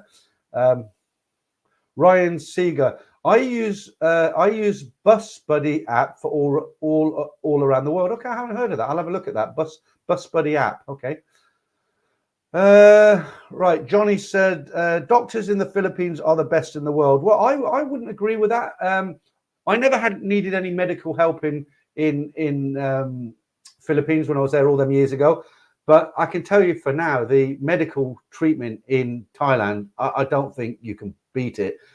Bumrungrad Hospital on Soi 3 was voted the 5th best hospital in the world, the entire world. One of the reasons it does so well is because there's a lot of Arabs going there, and a lot of that hospital is funded by the Saudi government, if you didn't know that. And all the wealthiest people in Thailand, they use that hospital. A room in that hospital will cost you 15,000 baht a day. That's just for the room. That doesn't include food, you know, medical consultations, all that sort of thing. But not, you know, some of the other most of the other hospitals. I mean, when I went to hospital, I didn't go to Bumrungrad. I went to a smaller hospital. I'm going to do a video on this. Let me just say thank you very quickly to Randy P.A. Comanche. Use this towards a bottle of the good stuff. I recommend a bottle of Woodford. What is that, Randy? A whiskey? I'll have a look in the supermarket next time I'm there. But thank you very much. It's a very generous super chat. I do appreciate it. Okay, Mark Day and motorbike tax. What was I actually talking about just then? Can somebody remind me? Because this is what happens. I should write it down. When I say thank you for a super chat, I forget the subject. Hospitals. Okay, right. Now, I am going to do a couple of really decent videos when I get back. What I want to do is I've got a couple of hospitals earmarked that are not too far from Sukhumvit, maybe 7 kilometers. And these are a couple of hospitals that were recommended by the insurance company that are good hospitals with good English-speaking doctors and them, excellent treatment, but they're not top-tier hospitals. In other words, they're not 15,000 baht a day for the room. They're 5,000 baht a day, but the treatment is good, you know. And I'm going to go and see both of those hospitals. I'm going to tell them I want to register both of them, and I'm going to try and get a price list and say, well, how much, you know, is a room a day? How much is medical consultations? How much is the X-rays and nurse visits? Because they'll charge you for everything. A nurse comes and visits you; it's chargeable. Doctor comes to see you. How are you today, Kun Peter? Oh yes, I'm fine. Thank you very much. 1,800 baht. That's how it works in Thailand. But I'm going to do a video. I'm going to earmark 2 of the better, less expensive hospitals. I'm going to get price lists, and I'm going to do a video on each of them. I also want to do a dental video, because what happens when people have got bad teeth, they say, oh, dentist, they just go there. And that's wrong. You should do your research, because you go to a dentist on Sukhumvit between Soi Asok and Soi 3 on Sukhumvit, it will cost you double, 3 times as if you went down to the end of Soi 22 where it's a bit quieter. You know, it really does work like that. It's supply and demand. So I do want to help people out and try and make videos, because I live there. I do want to try and find out this information, because when people go to Thailand, they want to know, if I get sick, where should I go? You know, I'm not rich. You know, if a lot of people are going to self-insure, as I am now, I'm going to tuck $1 million baht away in the bank in case I ever get sick, need something done to me. People want to know which are the decent hospitals, but they're not the most expensive hospitals. You know, I need to go to Thailand. I want some dentistry work done. Where is good? Where is reliable? I'm actually thinking of having laser treatment on my eyes. My kids shit themselves. They said, no, Dad. They've never been to Thailand. They lived there when they were babies, right? But I said I might get some laser treatment. And they said, no, Dad, you'll go blind. If you do it out there, you'll be blind. And they don't get it, right? You know, I mean, they're you know, I'm not going to just walk into some backstreet laser place and, you know, get lasered. Like, where am I? You know, I'm going to get it done properly and I'm going to research it. I've got Thai friends who'll help me with this. But it'll cost, you know, 25, 30% of what I would pay in the UK. So why not? I'm really struggling now. I have to wear 3 sets of glasses. I wear 1 set for reading. I wear another set for the computer because that's further away than reading. But then I need another set of glasses for distance. You know, I'm getting old. You know, it's just a fact of life. You know, so I'm probably going to get it done. I don't think I'll dye my hair and all that sort of thing. I'm not vain, but I would like to be able to see better. Hi, Mark. How you doing? You're saying, hey, Peter, I'm at my mum's tonight. Went pub earlier. Now back at my mum's gaff. She said, you're a good looking man. Really? How old is she? Tell her I'm single, but I'm into Asian women, unfortunately. Thank you, Mark N's mum. The last time somebody told me that I was a good looking man, I think the Titanic had just gone down, but that's made my night. That has. Thank you very much, Mark N. Right, Matthew. She probably thinks I'm a bit of a pervert as well because I keep putting these pictures up in the background. Let me change it just for your mum. Put something a little bit more subtle on there. Oh no, solid. Let's have something like this on there. All right. I like this one. Right. Okay, that swung me. Right, Michael. I'm getting hot and the heat is not even on. It must be your mum's compliment.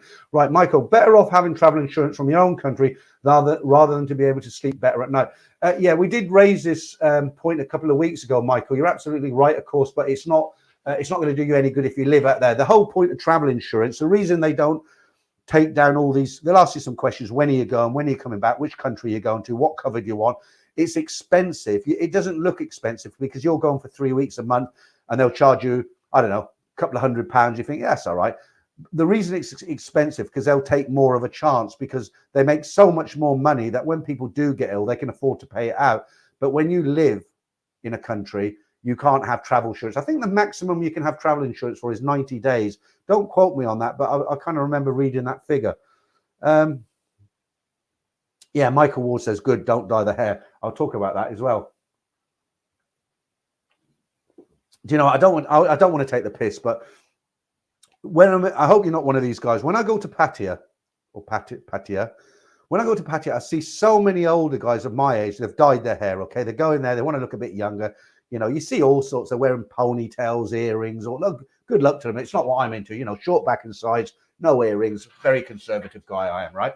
So now I've got nothing against guys dyeing their hair. If they want to look a bit younger or try, they want to look a bit better, no problem. Let them get on with it. If it makes them happy, that's fair enough, right? But if you look at somebody like George Clooney, I know he's a millionaire, he's a superstar, and he's got makeup people, but the way he has it done, he'll have a few wisps of white hair, and the color that he has dyed in it, it does look natural. It looks like they've done it in such a way where it's not like one color. It looks like he's starting to gray. He's probably completely white, silver fox, right? But the way they've dyed his hair, they've done it very subtly, so his hair has gone back to a normal color, but they've left wisps of white in it, and that makes it look really natural. Okay, we can't all afford to do that because he probably pays, you know, he's probably got a full-time staff working for him. But, you know, you get guys who go to Pattaya and what they do, and it looks bloody ridiculous, honestly. They're old guys, anywhere between 60 and 75, I guess. And what they do, they get jet black, raven black hair dye, okay? Mix it up before they come out, paste it on their head, leave it on for probably a couple of hours. They come out and it looks like they're wearing a helmet. It looks absolutely ridiculous, right? And I don't like criticizing people, but if you're one of those guys who does it, guys, leave as is, you know, because you're not going to impress any bar girls. You could have no hair.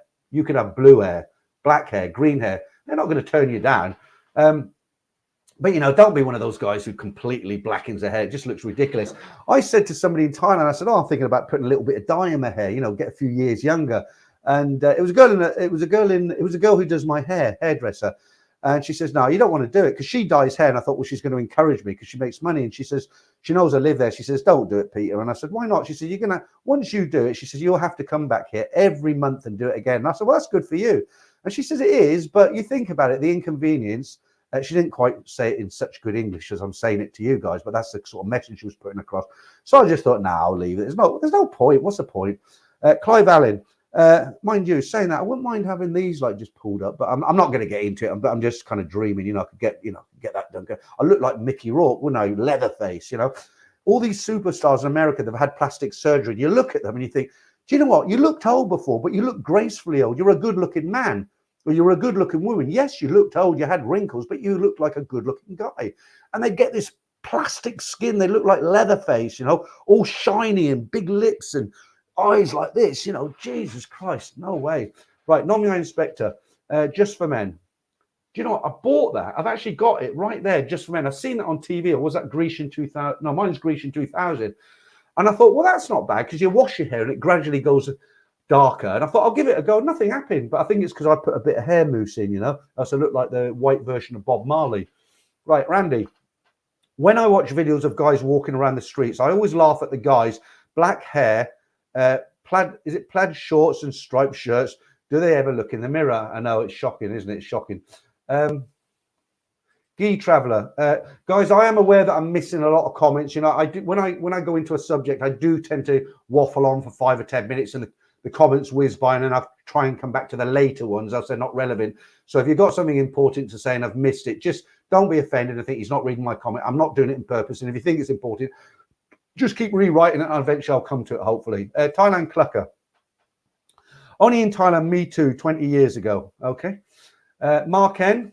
How much is a haircut out in Thailand? Maybe price as cod and chips in London.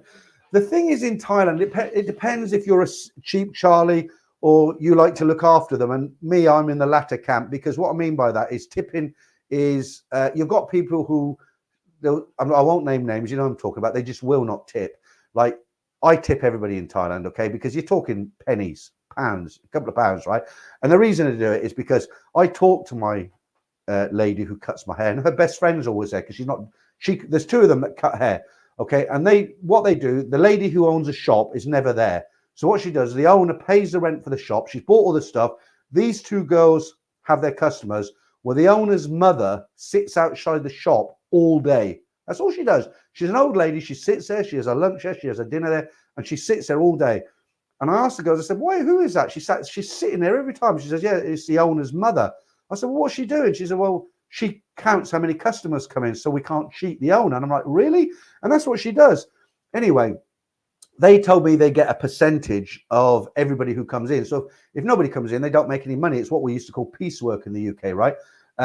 So I will answer your question, Mark. I always go around the bushes to get to the point. So I did say to these ladies, I said, well, are you not on a salary? And they said, well, no, we get a percentage of everybody we cut. And I can't remember the exact figure, but it worked out if they cut sort of 20 people's hair a day, they got a few hundred baht. Okay. So, I mean, they earn pennies. Menial staff earn pennies, right?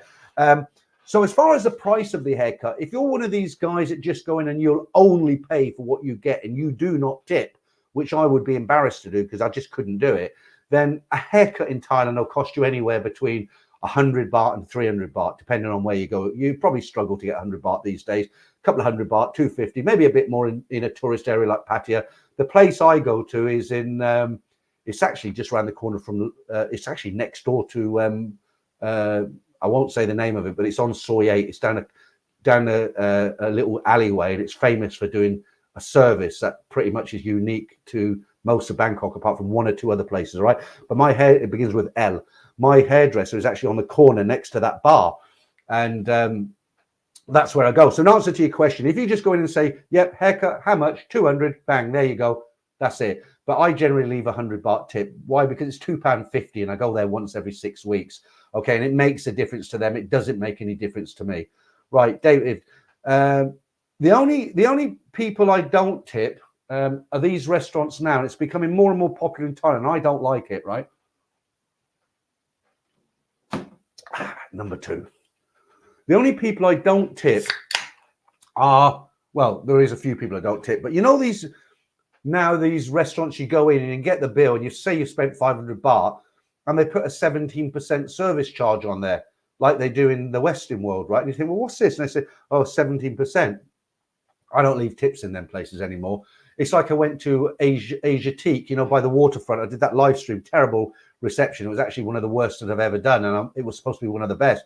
Small Heineken, 208 baht. Ouch. And on the menu, I think it was something like 180. And I said, well, it says 180. And it's like, yeah, service charge. I'm like, really?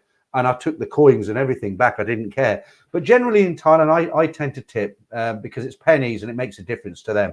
Right, David, do not charge anything, especially do not change anything, especially your hair, as you are an experienced guy. I have a bald head out of choice with a goatee beard as my screen name from Breaking Bad, Hit USA drama series. Fair enough, David, fair enough. Yeah, what you'll notice, a lot of the guys in, I hope they don't, I'm not taking the mic, but what you'll notice in Thailand, a lot of guys who are actually bald, what it is, they're actually going bald. They've got a patch. So what they do, they basically completely shave their head. It looks more kind of, like they're not going bald because they're completely bald, if that makes sense. Right. Okay. Yeah, Mark says he's happy to tip for the haircut. Good, Mark. I don't like to see, these people work very, very hard. I'm not talking about bar girls who scam you, who make thousands a night going off on short time and 250 baht off every drink they get. I'm not talking about those people, but I'm talking about, girls who work in I don't tip girls in 7-Eleven. That's the wrong example. But, hairdressers, people on food carts, regular service. I spoke to one of the girls in, Kung's in Pattaya. Does the best breakfast in Pattaya. Kung's on just opposite. I forget, is it Soy Lanky it's on, or is that the other one? I can't remember, but it's Kung's. It's opposite. It's on that crossroads, the most dangerous crossroads in Thailand, opposite Subway. There's a place called Kung's, and they're famous for their breakfast. You can choose from 6 different sausages. Excellent breakfast. Very good. I always go there. So I got friendly with one of the waitresses in there, young girl, and I was speaking to her. I don't know how the subject came up because I didn't ask her outright. But these girls, just before I tell you her salary, these girls do 2 shifts, one in the morning, one in the afternoon. With the morning shift, they don't stop. You go in there anytime up until about sort of 3 in the afternoon, you won't get a table. I've gone in there and I've seen a guy sitting at a table. I said, do you mind if I sit here? There's no, yeah, sit down. You get talking to them, right? Oh, yeah. I've been sitting on a small table by myself. There's a chair opposite. Guys come up to me. Do you mind if I sit here? No, you sit there, mate. No problem. It's one of those sort of places. And you watch these waitresses and they're flying. They don't stop. They're not on their phones. They're not yakking to each other. They're flying. They're kitchen out. Excuse me, can I have the bill? Can I have more sugar, whatever? And I went there in the evening. I ordered a Chinese because they actually do good Chinese food like you get in the UK. And I didn't realize, somebody told me. So I thought, I'll go and give it a go. And I went there in the evening. And one of the girls who I got to know from eating there quite regular a few times, I don't know how we got onto it. We were talking about salaries. And I said, well, how many days a week do you work there? She said 6. And I said, what time do you start? And it was like 6 in the morning till 4 she worked or something like that. And she got 9,000 baht a month. 9,000 baht. You're talking like £220 a month or £55 a week, okay, for working like a blue-ass fly, okay? So when you leave that girl 50 baht, 100 baht, it makes a difference, And like I say, not everybody tips. I always do. Right, let's move along. Let's move on to something else now. Javier, the average price for a tooth implant in Pattaya is around 40,000 baht, Thai baht. In England, it's more than double, between 2,000 £2,500. Yeah, that is a lot cheaper. It's less than half the price, isn't it? But it's still expensive, isn't it? Because if you pay 1,000 baht for a single implant, well, you're not going to have one, are you? You're going to have like one day, or say you had 20, you're talking £20,000. Is that right? That's a lot of money. Lenky, yeah. Craig says Soy Lenky. That's what I said. I wasn't, because I forget the names of the streets. I know Soy Bacau, and I know Tree Town, and I know LK Metro, but it's those other ones I just forget. But I know it's Soy Lenky. But thank you for confirming that. Yeah, I've got to laugh. I'll tell this story again. Yours Travel, Steve. Kung's, my favorite restaurant in Thailand. I love the hood sausages. I'll tell you a funny story about Steve and his breakfast. We were talking about food. I can't remember who was me. I think it was a night out. Damien came out. It was me, Damien, Steve, and we went out to Tree Town. And I hadn't been to Kung's at that time. And Steve says, yeah, I went to this restaurant called Kung's. He says, God, he said, I couldn't finish the breakfast. It came out. It was unbelievable. It was massive. 3 sausages, 3 bacon. I looked at it. I thought, how the hell am I going to get through that? Anyway, I thought, okay, he's recommended it. I'll go and try it. I went there and you've got 3 different sized breakfasts. He'd only ordered the bloody biggest one you can order, or the second one. I can't remember which one it was. So I was kind of smiling at myself when I looked at the pictures. But you can actually buy their cheapest breakfast, and it's quite, you get tea and toast and orange juice and everything. But it's quite substantial. But I think Steve accidentally ordered the wrong one. That's why I thought it was so big. The one thing that I don't like in Thailand is when you go for breakfast, they always give you orange juice, but I never drink it because it's got so much sugar in it. Have you ever noticed when you're at breakfast, even in the hotels, unless you're in a 5-star hotel, of course, but even in a hotel, when you have they bring you a cup of coffee or tea, orange juice, and your breakfast, right? And you taste the orange, it always tastes slightly thick, not like water. It's slightly thick, and it's got a syrupy kind of texture to it, and it's very, very sweet because it's got so much sugar in it. I never touch it. I just leave it. I never touch it anywhere I go.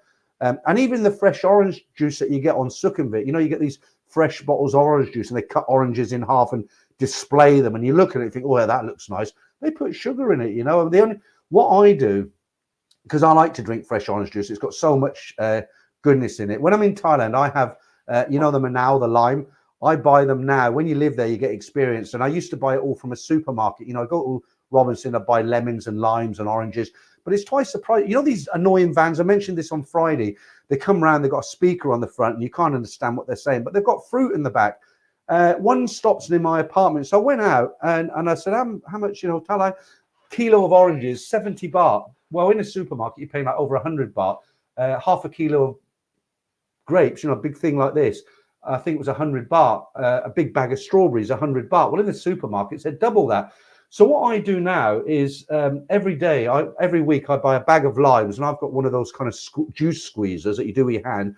And every morning I slice a lime in half, squeeze the juice, mix a little bit of water with it, and I drink it. It's awful. It's awful drink, but the benefits of it, you watch Dr. Berg or somebody like that, it's really good for you.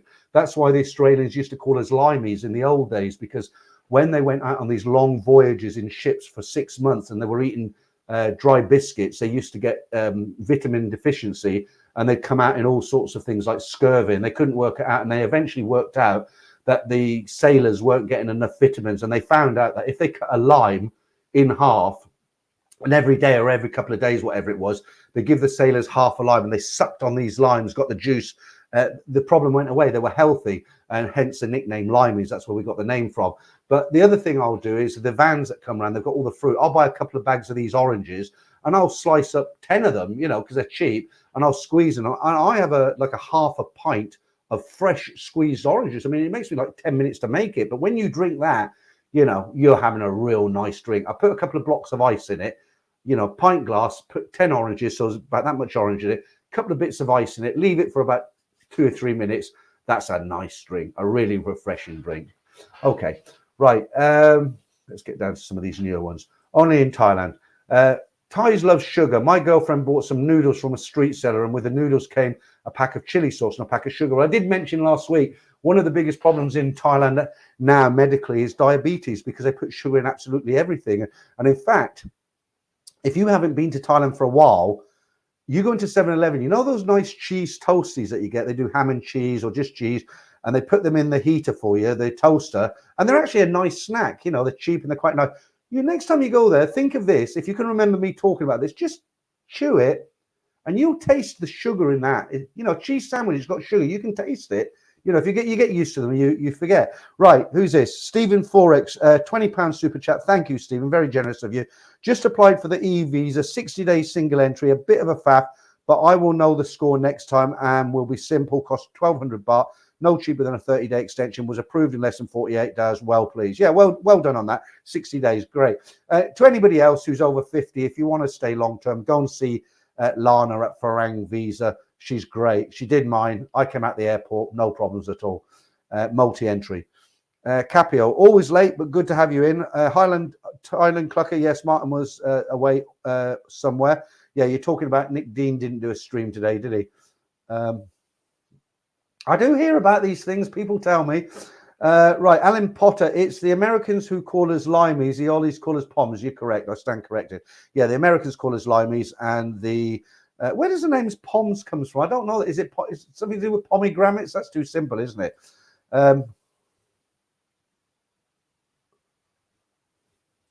Matthew said, I don't drink iced tea, so I don't know. But you say Thai iced tea is undrinkable. I would imagine that's because of the sugar content, is it? Right, I've been going for an hour and 45. I'm going to treat myself to a little bit of this. As Mr. Mackay said in Porridge, purely for medicinal purposes. Great movie, that. Right, cheers. Getting serious now. I always get guys write to me the next day, you know, when I do a stream, if I have a little bit of whiskey, and I don't go crazy, but guys will send me an email and say, Peter, you know, I'm really worried about your health. You're drinking far too much. You had 2 beers on that stream, and then you tore into the whiskey. What they don't realize, I only have like a drop or something, and I don't drink every night whiskey. Right, Roy again. Can't go wrong with coconut juice from a coconut. Yeah, absolutely. Also, I always ask for no sugar when they make it from fresh fruit. You got to watch them. You got to watch them. You really have. I went round one of the malls. I can't remember which one it was. And there was a cafe there, and it was quite quiet. I'm very impatient. I don't like queuing. My wife used to go crazy. She'd send me out for fish and chips, and I'd come back with nothing because it was a Friday. Every chip shop I went to had like, you know, 6, 7 people in line. I'd go to the next one, then the next one, then come back with nothing. You know, I wouldn't do it again. But you're right, you've got to watch them. And I ordered a fresh orange juice in this mall, and she squeezed the oranges and everything. And when I got it, I knew it had sugar in it. I said to her in Thai, you put sugar in it, right? And she said, no, no, no. And I thought, point is to argue, but she had. And I looked, well, afterwards I looked, and that you'll see, if you go to a food stall or anywhere they make food, you just look what they have, and you'll always see like a little bowl, little cup, and it will have a sugar in it. If they've got the sugar in it, then you have to watch them, and you learn how to say no sugar, and make sure they don't put it in. Even something like pad thai, you know, the noodles with gung chicken, pad thai, they put sugar in it. You know, they put sugar in a lot of food, you really have to be careful if you're diabetic or you don't want to be, you know. But you're right. If you're on the beach, Roy, and you know, they crack open them coconuts, they're dirt cheap, aren't they? They've got a big knife. It's natural to their environment. It grows right there. They chop the top off, put a straw in it. Brilliant. Absolutely brilliant. I remember when I was young, you know, the coconuts, the only time we ever seen or had a coconut was when the fairground come to town. And the coconut we had was a brown, hairy thing. And it was about the size of an Easter egg. You know, it was literally that size, a little small thing like that. And we'd crack it open, and there'd be like 6 of us on it. You know, we'd get a square inch of coconut, and we thought we'd died and gone to bounty heaven, you know. But when you're in Thailand, it's natural to the country, and they're like footballs, aren't they? And they're 50 baht or something, you know. Right, Damon, Peter, I think you should have a pea shot when you're back. A pea shot? What's a pea shot, Damon? Matthew, a wee shot? Oh, you mean a wee shot? Yeah, I got the wee shot there. Look, cheers. Okay. One of the biggest questions people are asking me no, too much information, Michael, I'm afraid. One of the biggest questions people ask me, they say, look, now you're going to be single and you're heading out to Thailand, and are you going to be a monger? And the answer is no, I don't think so. You know, I'm getting on a bit. And then the next question is always, will you have a girlfriend? Will you look for a girlfriend? And like I said on Friday, I'm not going to go out there, you know, with my hunting jacket on and a double barrel shotgun out hunting for women. But, you know, you let life take its turn. You know, when you try to do something too hard, it never happens or it goes wrong. These kind of things you should let happen naturally. I mean, you can look on Tinder and all the rest of it. But, you know, I'm just happy to be on my own. When I was in my apartment and it was peace and quiet, I got a beautiful apartment in everybody might not think so, but I like it, 1 bedroom, right? And I'm just so happy. You know, I wake up in the morning, there's only me there. I wake up, I have a cup of coffee, I go out on the balcony, getting a little bit warm now, but I've got a routine. I wake up, make my coffee, sit on the balcony, go through my comments from whoever left them in the night. You know, I've got a sweep, but I clean up my apartment a little bit, chuck some washing in the machine, you know, get dressed, go and get a bottle of milk from 7-Eleven, whatever. Decide what I'm going to do for the day, go out, have a walk in the park, go to a shopping mall. It's so nice. It's so nice. It's so peaceful. People smile at me. It's really nice. And it's not surprising, you know, people who are here, they can't pay their bills. Everybody's miserable. It's not surprising so many people actually love Thailand, actually love it, you know. It's just completely different, isn't it? And it gets even more different when you live there, because when you go there, and you do get to know a lot when you've been gone for a long time. If you stay out there for a month, 2 months, you've earned your stripes. You're not a rookie anymore, and you know the score. But actually, when you live there long term, you start to find out little things that you don't find even when you stay there for a month. Okay, right. Alan Potter. What? No, we won't read that one out either. Only in Thailand. Capio member, 6 months. Hardest thing in Thailand is not finding a girlfriend. Is staying single. Answer yes. Yeah, I won't disagree with that. But what I'll say to you is, I've been married for 33 years, and it hasn't been a bad marriage. It's come to the end now, but I've had 5 months on my own out there. The first 2 months was pretty shit because I was living out of a suitcase in hotels. I've got myself sorted out now. I've got a nice apartment. I bought my nice big 55-inch TV. I've got my laptop. I'm working away. I've got a nice lifestyle out there. Nobody's hassling me. I'm financially stable. I'm in a good area. I've got friends out there from when I was there before. And I'm quite happy to be single. I'm not lonely. I'll settle down at night, put Netflix on. If I get lonely, I can go out and have a drink. I'll go out and have a few games of pool. I can't do that here. Technically, I could go out and have a few games of pool, but I don't know anybody around here. And if I walked into a pool hall and tried to play pool, and I asked somebody, do you want to play pool? They'd say no, or they'd make an excuse. Right, Stephen, that would be a difficult part for me, not acting like a holidaymaker if I retired there, well spending, of course. Yeah, you've got to pull the reins in. Let's talk about that a little bit. So what it is, where a lot of guys fall down, I have seen guys, that's a good point. Let me take that off so you can see me. I've seen guys who go out to Thailand and they've got plans. I've been out there a few times on holiday, and they decide they want to go out there and live there. And they make plans, they sell up, and they do end up going over there. And but what happens? The nightlife just they get carried away by the nightlife, and they end up not doing the business that they were supposed to do because they get the girls and the bars and all the rest of it, and it all goes wrong. You have got to pull in the reins a little bit, but I'm in a very, very fortunate position because I lived in Thailand for years. I went out to go-go bars and clubs, and I did all the young man stuff when I was there. Even though I was with my wife, I did have a lot of weekends away with friends and nights out and stuff. She was cool about it, and I know what it's like. I've just done a 5 months there, and I was fine. I probably spent a bit more than I should have done, but I was just adjusting. But I would say the last 2 months that I was there, I'll tell you where it changed for me. When I moved into my apartment, when I was living in Pattaya, I was living out of a suitcase. I was going out and I was eating out every day because I didn't have a kitchen. Once I moved into my apartment and I was settled, I had Netflix, YouTube, I got a kitchen where I can cook. I had food from the supermarket delivered in. I got into a routine. It was fine. That's when it settles down. But you're right. You have to watch your spending. You really do. Yeah, I'll put that up. Wouldn't life be better with the occasional short timer? I don't know. I can't answer that right now. Matthew Cartwright. Thailand is even nicer with a blowy in the evening to add. Yeah, but you've got to think of your finances as well. I'm not rich. When you live there, if you start doing that every other night, your money will soon deplete. I think if you want to have a relationship out there, if you live out there, the best thing to do is you've just got to weed out the crap and just there's a lot of nice girls in Thailand, especially the older ones. The Thai guys aren't interested in them once they pass 30. Some of them are 40. They've got a kid. They've got no chance to find love in Thailand again. I've said this so many times. You've got some really wonderful, beautiful, lovely Thai women who unfortunately have had a child when they were younger. They were with a rotten guy who didn't work out. They might be 40 years old. They're absolutely stunning. Some of them have got their own businesses. They're faithful. They'll pamper you. They make excellent wives. And they're, if you live there a long time, they're the sort of women really I think you should be looking for. I don't want to talk about my own personal thing too much because I don't know myself, so I don't want to sit here and say I won't do this or I'll do that. And then in 6 months' time, I look like a hypocrite because I've done the opposite. So let's see. Only time will tell. Roy, I actually save money by having, exactly. I could have read this before I just said what I said, right?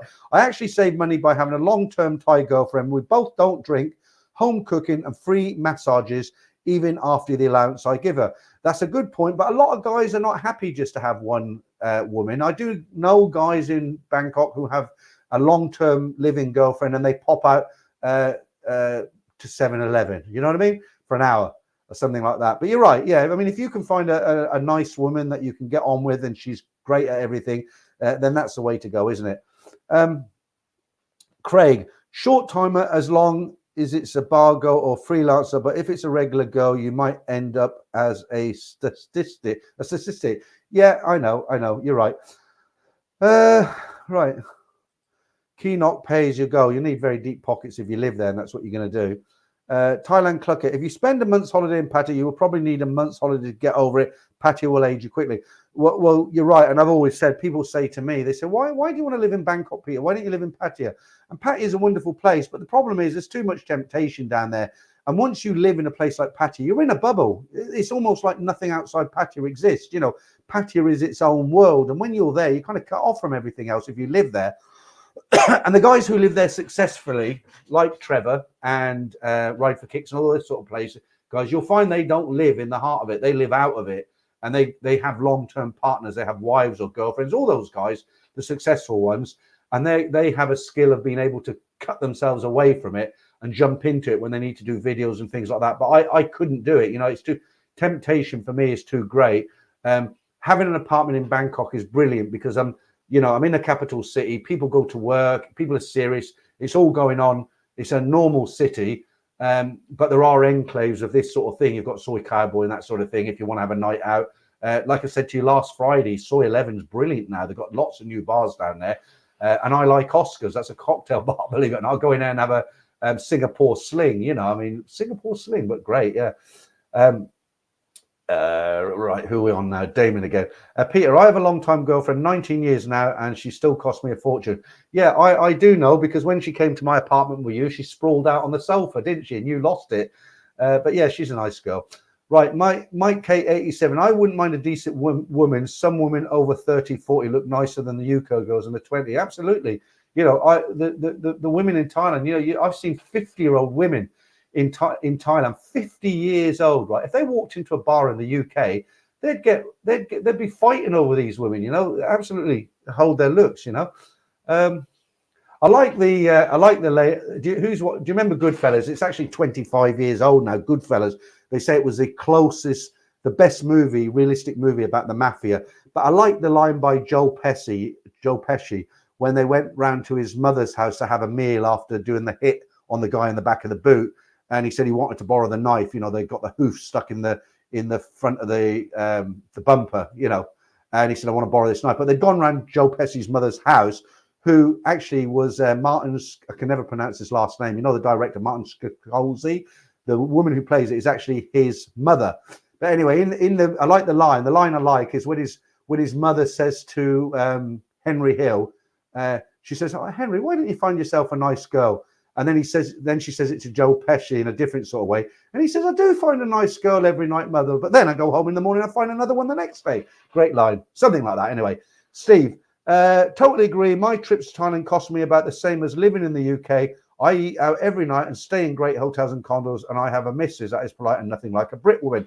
You got very lucky though, Steve, or you did a lot of research, because some of your apartments were very, very nice. I mean, you sent me pictures of them, and some of them were outstanding. You know, you did really well in your choices of apartments, as it were. Okay, let's have a few more, then we'll call it a night. We're nearly on 2 hours now.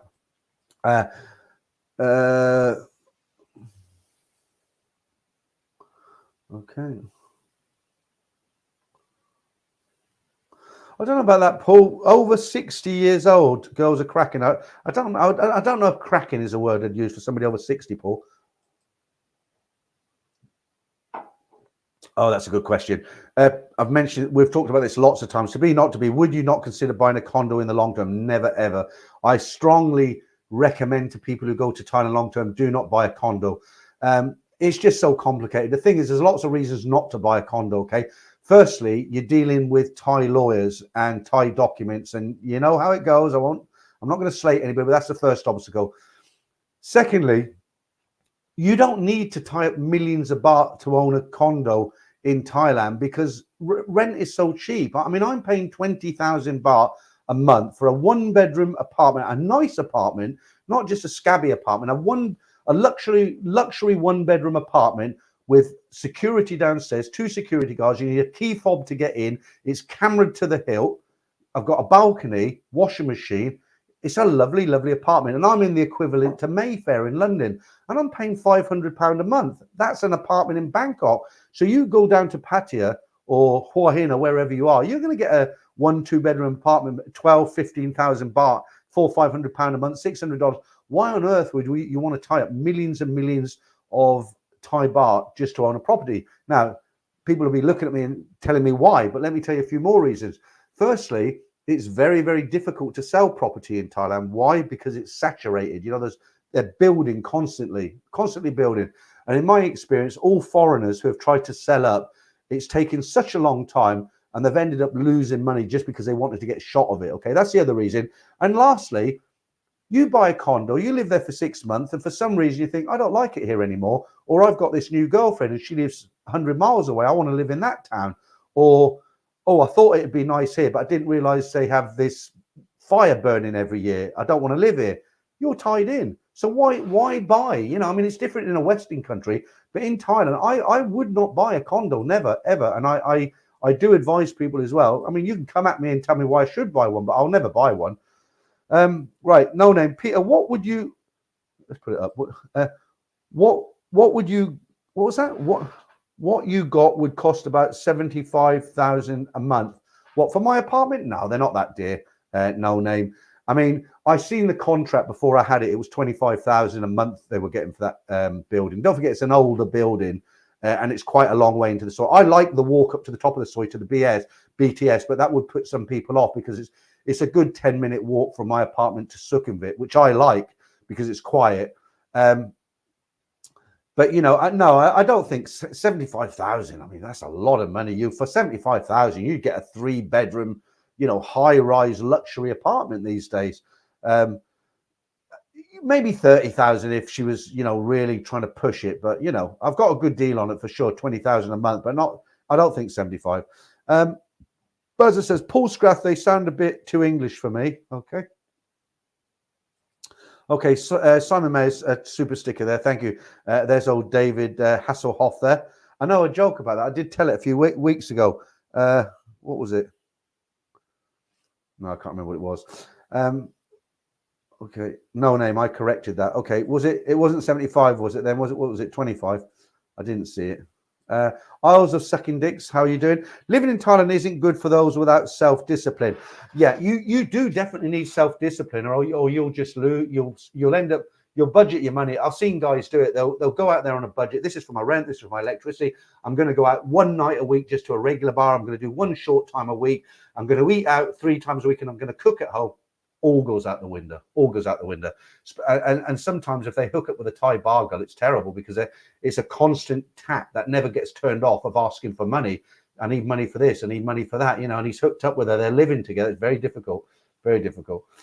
You do need you can do it, but you do need discipline. You have to stick to your plan. You know, as best as you can. Right. Mike KA7, new member. I wouldn't mind a decent woman. Some women over 30 to 40 look nicer than UK. Oh, I've read that one already. The other thing is, if you're 60 and you're going out there on a serious date, you know, you want to be looking at the rule is probably it's half your age plus 7. All right. So for me, I'm still 62 at the moment. So really, I should be looking for somebody that's 31 plus 7. Right. So that's 38. So if I was looking for a girlfriend, realistically, the youngest girl I should be looking for should be 38. All right. That's half my age plus 7. No younger than that. And the reason for that, I mean, if a 60-year-old girl dates a 24-year-old girl, and we've all seen it, it does happen. You know, they're at the dinner table. What they're going to talk about? She's going to want to talk about K-pop and what makeup she likes and some boy singer she likes from Korea. Right. You're going to want to talk about your pension. And you're going to want to talk about your family back home and what Donald Trump was talking about last week. I know he's not in anymore, but just giving you an example. It's just crazy, you know. At least, you know, for somebody in my age, if I was with a woman of 40, 45, then there is some, you know, there's some common ground, isn't there? When you know, I mean, if it's a kind of short time, one night stand thing, fair enough, fill your boots up, no problem. I'm not a marriage expert. All I'm saying is, if you're going to be sensible about it, if you're going out to Thailand and you want to have a long-term relationship, if there's any chance that if it's any chance of it working, then half your age plus 7, that's the minimum. That seems to work. All right, Capio, still here. Good to see you here. I thought he meant women over 60 look like crackling. A lot of them do, actually, but then we can't criticize, because look at the ones in the UK. I won't criticize women in the UK because apparently somebody's mum's in tonight, so she might get offended. And I don't generally criticize anyway. Peter, you need an 18-year-old. Christ, you're trying to give me a heart attack. I don't have health insurance. 18 years old. My youngest daughter's 22 next birthday. Thailand Cluck, I'm going on the latest comments now because we've got so many, nearly 450 people in. I was about to pack up. I'm going to keep it going for a while longer. As long as there's comments, sensible comments coming through, and I can talk about stuff, I'll continue, because it's 2 hours. But when you guys start talking to each other, I've got nothing else to talk about. Then I'll go. I lived in Phetchabun for 10 years plus. I treated Bangkok and Pattaya as monthly treats. Also Udon and various other places around Thailand. Exactly. And this is one of the other reasons I live in Bangkok, because it is a treat. When I go down to Pattaya, I love to rent a scooter. Okay, I'm 62 years old. Here I am buzzing around Pattaya on a scooter, people smiling at me. I go over to Jumtian nearly every day. I sit on a chair on the beach every afternoon. The girls, the 2 women who run it, they know me. They call me by name. When I say I'm going back to Bangkok, they give me a hug. Like the lady I rent my scooter from, I go to her every time. I get there. She doesn't ask me for my license. I don't have to sign any contracts. What she does do is throw her arms around me and gives me a hug and says, which one do you want? And I take it. And when I go back, I say, do you want to check it for scratches? She says, just park it over there. And then she comes and gives me another hug. And you know, it's really nice when you have that relationship with people. You know, when I go down to Pattaya, I try to stick with the same people that I do business with, because once they become your friends, they will be real friends to you. You know, they don't see you as just a walking ATM machine. Like I say, for an example, the lady I rent my motorcycle from, I can almost tell her what I want to pay for it. Not really, you know, like I used to pay 150 when everyone else was paying 200, 250. This time I went down, she said 200. And I said to her, 200 a day? You were charging me 150 last time. And she was like nearly pleading with me. She said, oh, please, look, it's busy season. I only got two left, you know. And I said, oh, take, you know, here. So, right.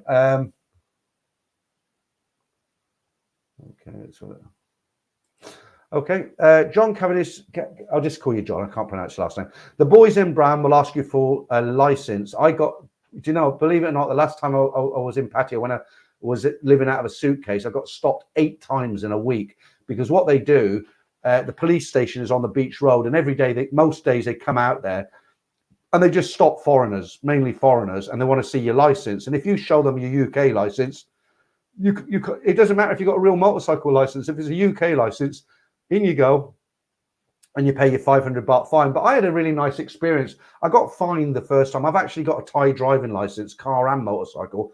But when I first got there, I only had an international license, but I left it in my room. And at that time, I was staying on Soi 7, just off the beach road. And they stopped me, and I showed them my UK license. And they said, no.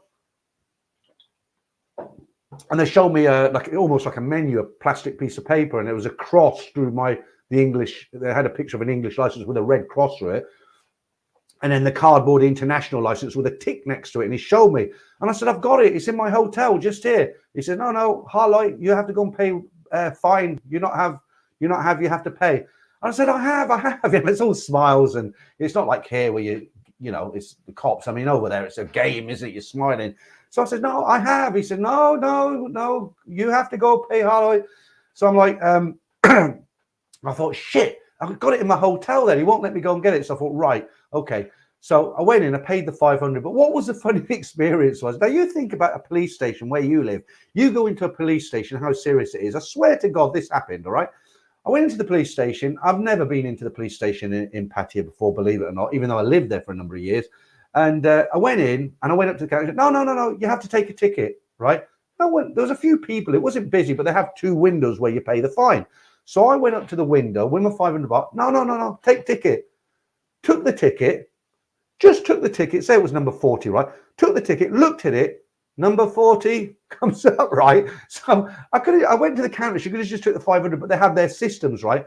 You have to take a ticket. Took the ticket. She presses a button, number 40. I go up, next window.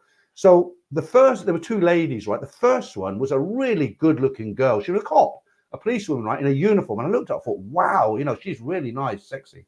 And just look at my CC camera there. Get funny types coming down at night. I thought it was a police car. It's a car with one of those boxes on the top. So yeah, there's this policewoman. She's a very, very sexy girl in this very tight brown uniform. So I'm looking, and they're my private thoughts. I'm looking at her thinking, wow, she's a good-looking woman. About 30, I think she was, 33. And she's filling out, name, hotel, blah, blah, blah. And she points, instead of her passing it to her colleague, which is like half a meter away, sit 2 chairs together. She's here, and her colleague's maybe a meter away from her. She could have just passed it. She passes the paper out the window to me and says, you have to give it to her. This is how they work the Thais, right? They've got their system. So I go to the window. No, you get a ticket. Get the ticket, number 40. Go to the first window. She fills it out. She doesn't give it to her colleague, gives it back to me. Next window. Take it to the next window. Pay the 500. She starts filling out the form. She sees me looking at this policewoman. And she says to me, she very beautiful, yeah, with a big smile on her face. And I'm like embarrassed because they're policewomen, right? And I'm like, yeah, very pretty, very, very pretty, sweet young lawyer, what you say. And it was just a weird experience because when you go into a police station, it's all serious. I'm paying a fine, aren't I? And there she was, she's very pretty, isn't she? And I'm like, yeah, she's very pretty, but she's a cop, policewoman, right? So anyway, that was my experience. So I went and got a Thai driving license. I thought, first of all, I got my international license, and I got stopped every day. And on the 7th day, the guy stopped me. I says, oh, not again. I said, every day. And he looked at me, he smiled. He says, every day? And I said, yeah, every day. He said, oh, go. So I went, and then I went to Lana, and I got a Thai driving license just before I left Pattaya, a proper Thai motorcycle license. And I purposely went round and round and round, and I hoped that they would stop me. And you know what? The miserable buggers never did. They never stopped me, and I had a Thai driving license on me. Anyway, another story. Okay, Stephen 4X, name, hotel, phone line, ID. All right. Okay. Right, Matthew, what you say? You're talking to each other now. Paul Scarth, I love the fact if you get pulled for speeding once, they can't charge you a second time, only in Thailand. Are you sure, Paul? Speeding. I don't know about speeding. Right, Prior 9. How you doing, Prior 9? Just today arrived in Samui to see my bar girlfriend, who I've been in contact with for 6 months. Told her I would be there tomorrow. Of course, I knew it would happen. But yes, she has company. Look, you know what? You're not going to marry her, are you? You've gone to Thailand. You've just said she's a bar girl. You like her company. That's what she does, okay? So she's not hiding it from you, I presume. So go and have a decent night's sleep. Get to the bar early. Get her out for the week if that's acceptable for you. Don't think it too much. A Thai girl once said to me years ago, a bar girl, she had this guy used to come and see her all the time, and he used to get very jealous because first of all he accepted and said, well, I know what you do, but I really like you, but I can't afford to pay you at the bar, so I accept it. If you don't have customers, I'll come and see you. But psychologically it doesn't work. And I was talking to her, she's in my friend's bar, right, so she knows me, and I was talking to her, and she just said, look, these guys, the only time it works like that is if the guy can just let it go, just see it for what it is. And some guys can and some guys can't. Some guys will go into a bar and say, right, she's working, it's short time. When she's with me, but it is what it is. And they can get on with it, no problem. But other guys, they think they can do that, but psychologically they can't, because what happens, affection grows. The more time you spend with these girls, it doesn't matter what she does for a living. They're very good at what they do. They're very attentive. They're very almost like a real girlfriend. And, they'll feed you, they'll pat you down with a towel when you're hot. They'll give you a little massage. And that's before they even charge you. And they are very kind of loving girls, even though what they do for a living. And you spend some time in the day, you go out for dinner with them, you take them back to your hotel a few nights, and then you come back to that bar, and there she is sitting with some blonde-haired Viking who's about to take her out and give her what for. Then you're going to feel, you're going to get jealous, aren't you? It's not for everybody. But Prior 9, I'm sure you're on the other camp. I'm sure you can handle it. I don't know, though. You were expecting to sort of have her back in your hotel for a bit of aerobics tonight, and as a second prize, you're here listening to me waffle on. Let us know how you get on next week. Cashier, even if you do marry them, they will still make time to have company when you're away. Laugh out like that. That's another. They're not all bad girls. I mean, some of them, I do know of cases, it is rare, but I do know of cases where guys have, took girls out of bars, and you do have to, even if it's not a financial transaction as far as, you have to give me 30,000 a month to stay with you. You've got to remember that the reason that these girls are working in the bars is because there is no welfare system in Thailand, okay? A lot of them have had children with men who they thought they were going to spend the rest of their life with.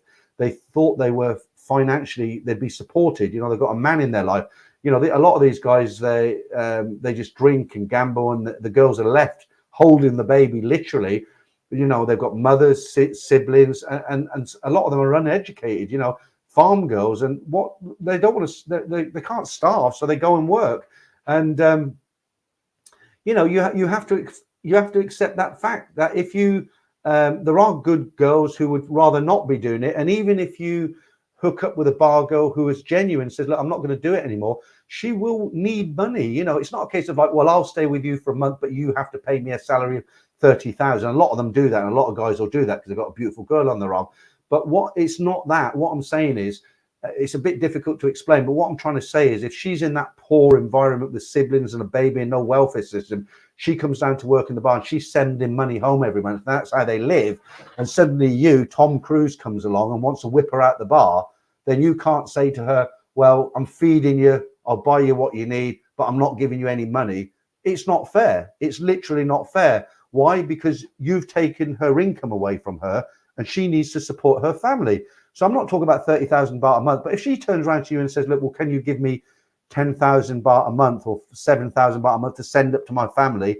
That's perfectly reasonable in my eyes anyway, because it's not a fee to rent her. You're just compensating her for coming out of that bar because she's exclusive with you, right? It makes sense. If you can get your head around that. Some guys are just like, no, I'd never pay. She's a hooker and, you know, she should be lucky. I'm a handsome big man. She should be lucky she's with me. I pay for her food. It doesn't work like that, guys. And, you know, if you're new to Thailand, if you get your head around that, you know, you've got to understand, you know, it's not like in your country, you know, your dad looks after you, the government, right? They have a hard life, some of them. There's a lot of very, very wealthy Thais. There's a lot of Thais who are middle class, but there's still a big proportion of poor people who don't have welfare system. They're not educated. They don't get proper schooling.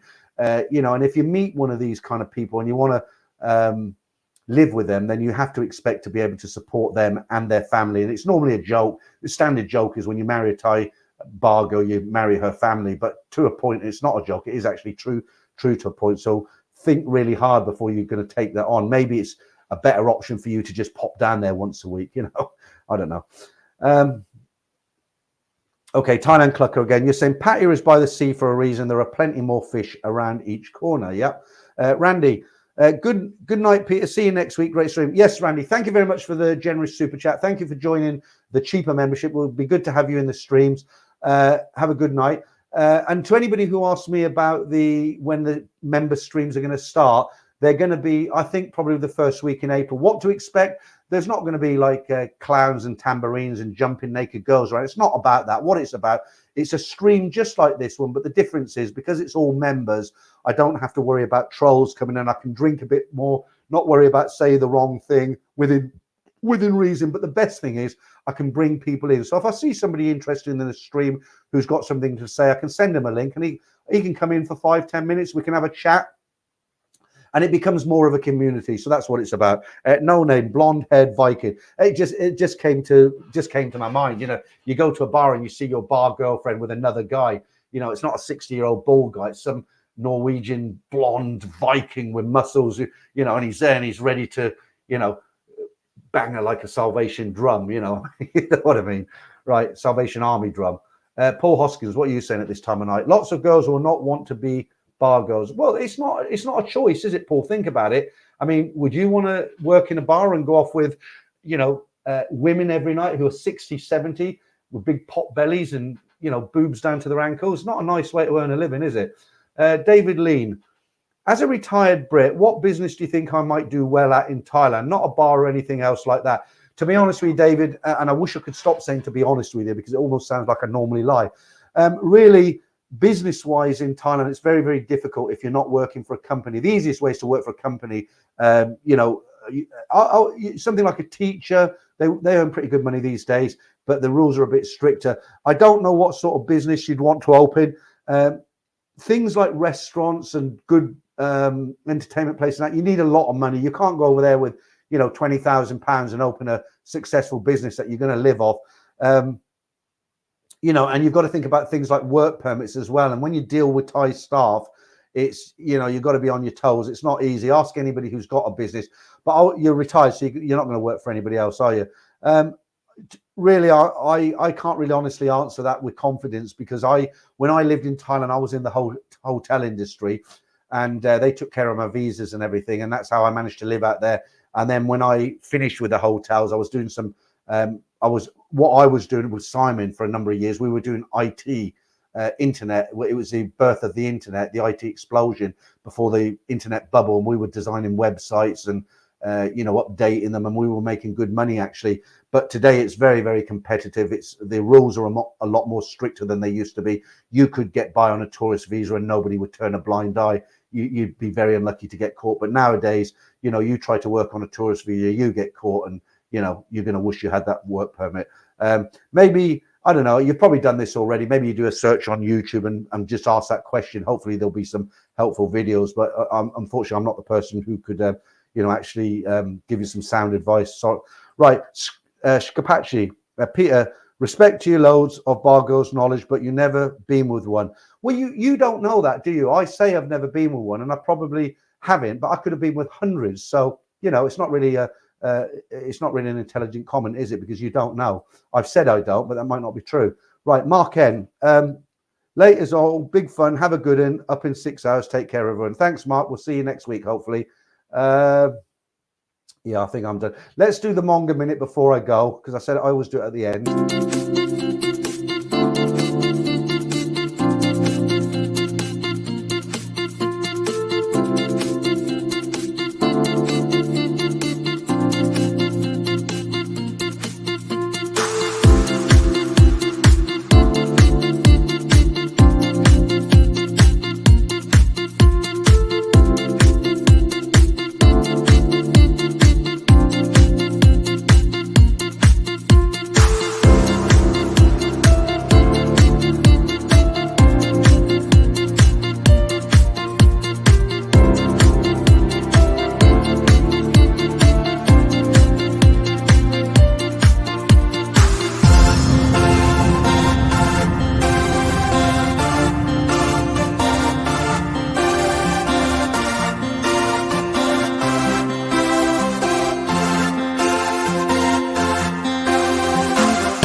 Okay, let me just put that up there because I've got something to say. Kelly Hartnett says, hi, Peter. I like last week on Friday's Manga Minute, the best of the year. That was last Friday just gone. Well, you're right. And what it was, the Manga Minute that I used to do in the old days, when I started doing them, I just looked for pretty girls. But now I try to get Thai girls, and I try to get much better quality videos. It's like anything. When you start to do something, you improve and get better as you go along.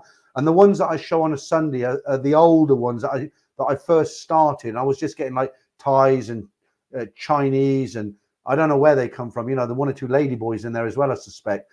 But you'll notice over the weeks that the Manga Minute has actually improved. So now it's very rare that any of the girls in the videos aren't Thai girls. I try to get Thai girls, and the quality is getting better and better. And like you quite rightly said, Kelly, I feel like last Friday's Manga Minute was probably the best one that we've shown today. And I might use it next Sunday because it was a good one. Okay, Paul says, hosting an over 50s event next month. Think if I put the Manga Minute music on in the break, I might catch a few guys out. Yeah, possibly. Prior 9, laugh out loud. You're right, though, Peter. You need a level of maturity to be able to see past it or not think about it. Either that or a few extra beers. I will update you guys next week. Thanks for the banter. The thing is, Prior 9, a lot of guys go into bars, buy a drink for a girl, they're feeling them out, not feeling them up, feeling them out, and they leave. You know, it's not like every guy who talks to a bar girl, bar finds her and takes her back to the room for aerobics. You know, I think if I was going to say I think if I was you, I would have sat it out and watched to see what happened. But really speaking, if I was you and I was sat there watching it and the guy paid a bar fine and they walked out hand in hand, I'd probably top myself. You know, like I wouldn't be able to stand it. So you're probably wise not to. Michael, it's a big gamble taking on a Thai girl, and I don't mean the ones from the bar girls either. Thailand has the most unfaithful relationships in the world, where the Thai guys do it as well. Just on that comment that the guy said earlier. He used to be in my streams earlier and he was a very derogatory to me and I blocked him, and he's obviously come back on another username, and I was watching him very carefully over the last 2 weeks and his comments were actually sensible with sensible questions, but that one he's just said was starting to go that way again, and the reason I answer it in that way is, yeah, I haven't been personally with bar girls, but I've been in Thailand for 30 years. I've had friends who own bars. I've talked to these girls many, many times. I've had deep conversations with them. I've had many conversations with friends who have been heartbroken. They've told me what happened. I've seen successful relationships. I know what they say. I've been sat there when they come out with this stuff. Believe me, you don't have to sleep with a bar girl to know how they tick. Okay, I said what I said to him just to kind of, say, well, you don't know, but actually, you don't. You really don't. Okay, right. Thailand Coco again. Michael, there are good and bad relationships all over the world. I've been with my Thai missus for 13 years. I have 2 lovely daughters and still going strong. I've mentioned this many, many times before. People ask me which is my favorite videos of all the videos I've uploaded. One of my favorite videos is it's called it's about a pattaya bar girl. I've mentioned this quite recently. There's a picture of a girl putting makeup on. It's her story when she come down from Isan. She eventually got married to an English guy, and they had a successful relationship, took her back to England. They had a child. They're still together. It's all worked out. But the guy at the end of it tells us in his own words, the psychologically how he couldn't handle it. It was very difficult because she'd been doing this in Pattaya for 20 years. And he used to imagine what she was doing, the guy she was with and all this. And this is his wife, right? So, he had to fight with himself mentally. It was a challenge, but, they're still together. They had a child and it has worked out. But you need to have a kind of level of maturity. You can't just jump in and think you can handle it. You need to be really mature about it. Okay, right, 2 hours, nearly 2.5 hours, guys. It's Sunday night. I've enjoyed tonight's stream. I hope you have. I want to say thank you to everybody who did a super sticker, super chat. Especially thank you to all the new members, those who joined before the stream that I couldn't mention because there were so many of you. I want to say thank you to Damon for being in the background moderating. He might not be there now because he didn't say he would stay to the end.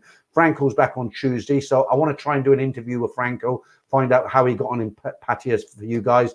What are we today? We're Sunday today. So on Tuesday, I'm going to release the stories for the members, all members now. You get them early, and then I'll be back on Friday night. I might change the stream on Fridays to 9 p.m. because if I'm doing like a regular stream and then a member stream, it's going to go on quite late, isn't it? But that won't be till April. So next week it'll be 10 p.m. So yeah, don't worry about it. Guys, nothing else to say. I hope you have a great week if you're working or whatever you're doing. I'll catch you soon. And thanks for listening to my waffling tonight. Screwed up.